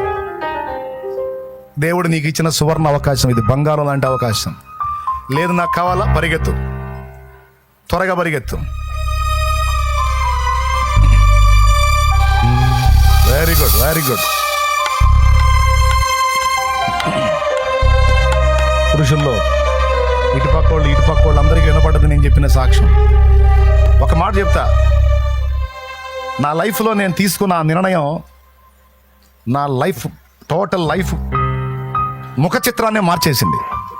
ఆ చిన్న నిర్ణయం, ఆ రోజు నేను తీసుకున్న ఆ చిన్న తీర్మానం నా జీవిత ముఖ చిత్రాన్ని మార్చి పడేసింది. నిజంగా ఆ రోజు నిర్లక్ష్యం చేసి తర్వాత చూద్దాంలే అనుకున్నట్టయితే నా చరిత్ర ఎట్ట మారేదో, నా బతికెట్ట తెల్లారేదో. ఆ రోజు నేను తీసుకున్న ఆ నిర్ణయం నా లైఫ్లో ఒక అద్భుతమైన మలుపుకు దారితీసింది. హల్లెలూయా. రండి రండి రండి, త్వరగా రండి. ఈరోజు నువ్వు తీసుకునే ఈ నిర్ణయం నీ భావి జీవితానికి శుభప్రదమైన ఆశీర్వాదకరమైన మలుపు తిరుగుతుంది.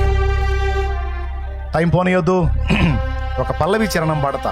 ఇంకా ఎవరితోనైనా దేవుడు మాట్లాడితే తెగించి అడుగు ముందుకే. సిగ్గుపట్టడానికి ఏం పెళ్లి చూపులు కాదు, మెలికలు తిరగటానికి ఇది పెళ్లి చూపులు. నరకం నుంచి తప్పించుకోవాలి నువ్వు. నీకు ఇంకొకటి సంగతి కూడా చెప్తా. సొంత బంధువులే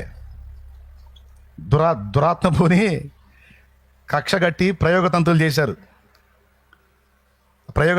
మా ఫ్యామిలీ మీద.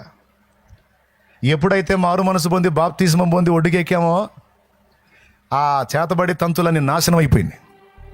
ఎవరైతే ఇద్దరు కలిసి ప్రయోగతంతులు చేశారో వాళ్ళు లేచారు. ఏందనుకున్నా మరి, మళ్ళీ మారు మాట్లేదు దెబ్బకే. యేసు ప్రభు రక్తములో అంత శక్తి ఉంది. తరతరాల పాపాన్ని కడగగలిగే పరిశుద్ధ రక్తం అది. కాబట్టి ఒక పల్లవి చరణం పాడతా.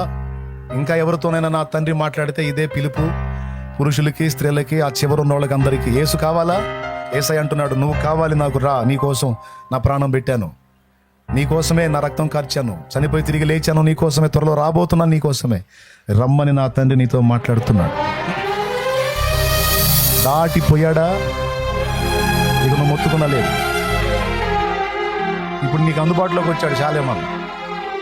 చిలకలూరుపేటలో నువ్వు నన్ను పట్టుకోవాలనుకో, అంత తేలిక కాదు, నీకు తెలుసు ఆ సంగతి. ఏంది అన్నయ్యో నేను ఇప్పుడు తీసుకోవాలనుకుంటున్నా, మరి ఇస్తావా అన్నావు అనుకో, పని చూసుకోమా అంట. ఎందుకంటే లేదు ఇక టైము, ఇది దాటిందంటే కూటం అయిందంటే ఇక నేను చెంపు. కాబట్టి ఇప్పుడే పిలుపు, పల్లవి చరణం 2 పాడతా. రైట్, పాడేదా ఇంకెళ్ళిపోదామా? పలుగాకి లోకం నిందించిన ఏకాకివై నీవు దోదించిన,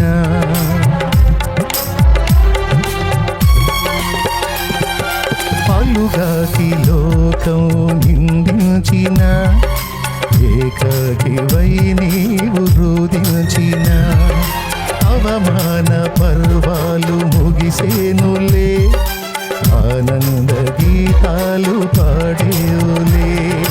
నవ్వినోళ్ళంతా నీ ముందు తలను వంచేరు ఇక ముందు, నవ్వినోళ్ళంతా నీ ముందు తలను వంచేరు ఇక ముందు. ఉందిలే దీవెనా ఎందుక వేదన, పొందిన యాతన దేవుడే మరచునా. దేవుడు నీతో మాట్లాడుతుంటే బలవంతం చేయొద్దు. రైట్, ఇక నేను ముగింపులోకి వెళ్తా. సిద్ధపడ్డావు, ఎవరు బలవంతం లేదు. హార్ట్ఫుల్గా దేవుడు కావాలనుకుని అడుగు ముందుకేసాం. Very good. నాకెళ్ళి తిరగండి మా, నాకెళ్ళి తిరగండి, ఇటు తిరగండి, ఇటు తిరగండి. మారు మనసు అక్కర లేని 99 నీతిమంతుల విషయమే కలుగు సంతోషం కంటే మారు మనసు పొందు ఒక్క పాపి విషయమే పరలోకంలో ఎక్కువ సంతోషం కలుగును అని యేసయ్య చెప్పాడు. ఈరోజు ఇంతమంది రక్షణ తీర్మానం చేశారు, మీరేమో లైట్ కట్టానే వదిలిపెట్టారు. చప్పట్లు కొట్టండి, కొట్టండి, కొడు. హల్లెలూయా. కూర్చున్న వాళ్ళకి చెప్తున్నా, ఆడవాళ్ళకి మగవాళ్ళకి మొత్తాన్ని చెప్తున్నా, ఇంకెంతకాలం పాపిగా బతుకుతావో ఆలోచించుకో. ఇంకెంతకాలం ఆ చీదర జీవితంలో చీకట్లో బతుకుతావో ఆలోచించుకో. నేడు అను సమయం ఉండగానే పాపక్షమాపణ నిమిత్తం రక్షణ పొంది గట్టెక్కుతావా నీ ఇష్టం. లేకపోతే నీ ఆత్మ నశించిపోవడానికి నువ్వే ఉత్తరవాదివి, నాకు సంబంధం లేదు. ఇది చెప్పకపోతే నా తప్పు, చెప్పినా నిర్లక్ష్యం చేస్తే నీ తప్పు, నాకు సంబంధం లేదు. మర్యాదగా వస్తే రా రక్షణ పొందుదని, లేకపోతే నీ కర్మ అనుభవించు. ఇకపోండి. ఎక్కడ బాప్తిస్మాలతోటి ఆమె ముందుకు రా, వెళ్ళిపోండి, తీసుకొని పోండి, వెళ్ళండి తల్లి. అదిగో వచ్చేవాళ్ళు కూడా వాళ్ళతో కలిసి వెళ్ళిపోండి, వాళ్ళతో కలిసి వెళ్ళిపోండి అన్న, వాళ్ళని కూడా కలుపుకొని పోండి. కొట్టు, చప్పట్లు కొట్టును, దేవుని మయంపరచు. హల్లెలూయా. కొట్టాలి గట్టి, కొట్టాలి, దేవుని మయంపరచాలి. నా దేవుడు కార్యం చేశాడు. పమిడిపాడు గడ్డ మీద నా సాక్ష్యం మొత్తం చెప్పా, దేవునికి స్తోత్రం. అంతేకాదు మీకు కూడా బోధించా మాదిరి ఎలా ఉండాలి. మన కుటుంబాన్ని చూసి, మనల్ని చూసి 4 జీవితాలు మారేటట్టు ఉండాలి. అంతేగాని మనల్ని చూసి మళ్ళీ పాపం చేసేటట్టు ఉండకూడదు. మనల్ని చూసి ఎలా ఉండాలి, జీవితాలు మార్చుకోవాలి. నా బ్రతుకు మారింది అలాగే. లైవ్లో ఉన్న వాళ్ళు కూడా చెప్తున్నా, ప్రేమ చూపుటలో కానీ, క్షమించుటలో కానీ, బాధ్యతలు నెరవేర్చుటలో కానీ, ప్రార్థించుటలో కానీ, సహించుటలో కానీ చండాలంగా ఎగబడి కోస్తుంటే అరే మీకు రోషం రాదా అనిపించింది. నాకు మండిపోయేది. నేను తెలిసాను, బాబాయ్ ఏం మాట్లాడుతున్నావు నువ్వు అని. అస్సలు ఒక మాట తిరిగి మాట్లాడాల తల్లి. నిజంగా అది మార్పు అంటే, అది జీవిత సాక్ష్యం అంటే. స్తోత్రాలు చెప్పడం తప్ప ఒక్క మాట. ఆడోళ్ళు కనీసం తిట్టే తిట్లు, నీ దినం చేయని పాడగట్టన తిట్టుకోళ్ళు. ఏమా స్తోత్రం స్తోత్రం. ఇది కదా మార్పు అంటే, ఇది కదా జీవితం అంటే, ఇది కదా పరిశుద్ధాత్మను పొందిన అనుభవం అంటే అనిపించింది. కాబట్టి చాలా సంతోషం. మీరు కూడా జీవితాలు దిద్దుకోండి. మీ కుటుంబాలే దేవాలయాలుగా మారిపోవాలి, మీ దేహాలే దేవాలయాలుగా మారిపోవాలి. మీరు ప్రార్థించినప్పుడు నా దేవుడు కార్యాలు చేస్తాడు. మీరు అడుగుపెట్టి ఊళ్ళు ఆశీర్వదించబడతాయి, మీరు అడుగుపెట్టి ఇళ్ళు ఆశీర్వదించబడతాయి. మీరు మాట్లాడిన వ్యక్తులు మారు మనసు పొందుతారు, మీరు తాకినప్పుడు రోగులు శుద్ధులవుతారు, స్వస్థత పొందుతారు. తేలిక తీసుకోవద్దు ఈ మాట. నువ్వు దేవాలయం మర్చిపోవద్దు. రక్షణ పొందిన వాళ్ళు చేతులు ఎత్తండి. మీరందరూ నా తండ్రి పరిశుద్ధపరిచిన దేవాలయాలు. అందుకు తగిన జీవితాన్ని జీవించండి. తస్మాత్ జాగ్రత్త. కృప మనందరికీ తోడై ఉండునుగాక. ఆమెన్. కళ్ళు మూసి తలలో ఉంచండి. ముందు బాప్తిస్మ కార్యక్రమం, తర్వాత మందిర ప్రతిష్ట. ముందు మనుషుల ప్రతిష్ట, తర్వాత మందిర ప్రతిష్ట. ఆకలి అవుతుందా? ఆకలి లేదుగా. మాట్లాడిన నాకుండాలి ఆకలి మీకు. అది కాబట్టి నాకు ఆకలి అయితే మీకు అయిద్ది, మీకైతే నాకు కూడా అయిద్దని తెలుసుకోండి. అయినా సరే నేనేం చేస్తున్నాను, ఆత్మరక్షణ కోసం పోతున్నాను. కాబట్టి తలలో ఉంచండి. దేవా, నన్ను దేవాలయంగా చేయవా, నన్ను పరిశుద్ధపరచవా. ఆ తల్లి సాక్ష్యం నా జీవితంలో కూడా ఇయ్యవా, ఆ తల్లి సాక్ష్యం నా జీవితంలో కూడా ఇయ్యవా. నిన్న కూడా వచ్చి అన్యాయంగా మందిరం విషయంలో తృణీకారంగా మాట్లాడి దూషించి దుర్భాషలాడిన ఒక్క మాట నోరు జార్లా ఒక్క మాట నోరు జార్లా అయ్యా అని ఓర్పు సహనాలతో నిలబడ్డారు, కానీ ఒక మాట మాట్లాడాల. మరి సిఐ గారికి, ఎస్ఐ గారికి స్పెషల్ థ్యాంక్స్ చెప్తున్నాను నేను. ఎందుకంటే కొంతమంది విద్వేషంతో రగిలి నిన్న హడావుడి చేసిన ఈరోజు కానిస్టేబుల్స్ని ఇక్కడ ఉంచి ఈ కార్యక్రమాన్ని ఘనంగా జరిగిస్తున్నారు. సిఐ గారికి, ఎస్ఐ గారికి, వచ్చిన కానిస్టేబుల్స్కి అందరికీ special thanks. God bless you. దేవుడు మిమ్మల్ని దీవించుగాక. నా తండ్రి మీ కుటుంబాలను కూడా ఆశీర్వదించి, మీ కుటుంబాలను కూడా దీవించి సంపూర్ణ రక్షణలో నడిపించునుగాక. తెలియక నిన్న వచ్చి ఇబ్బంది పెట్టిన బిడ్డల్ని కూడా నా తండ్రి క్షమించి వారిని, వారి కుటుంబాలను కూడా నా దేవుడు రక్షించునుగాక. ఈ సమాజంలో ఉన్న బిడ్డలందరి కుటుంబాలని శాపము నుండి, పాపము నుండి విడిపించి ఈ కుటుంబాలన్నీ నజరేయుడైన యేసు నామములో రక్షింపబడునుగాక. ఆమేన్. అది పమిడిపాడులో పండగ ప్రార్థన. రండి ప్రార్థన చేద్దాం. అక్కడ వాడతా మందిర ప్రతిష్ఠ ఉంది, అయిపోలా కానివ్వండి. మోకాళ్ళు వేయండి ముందు.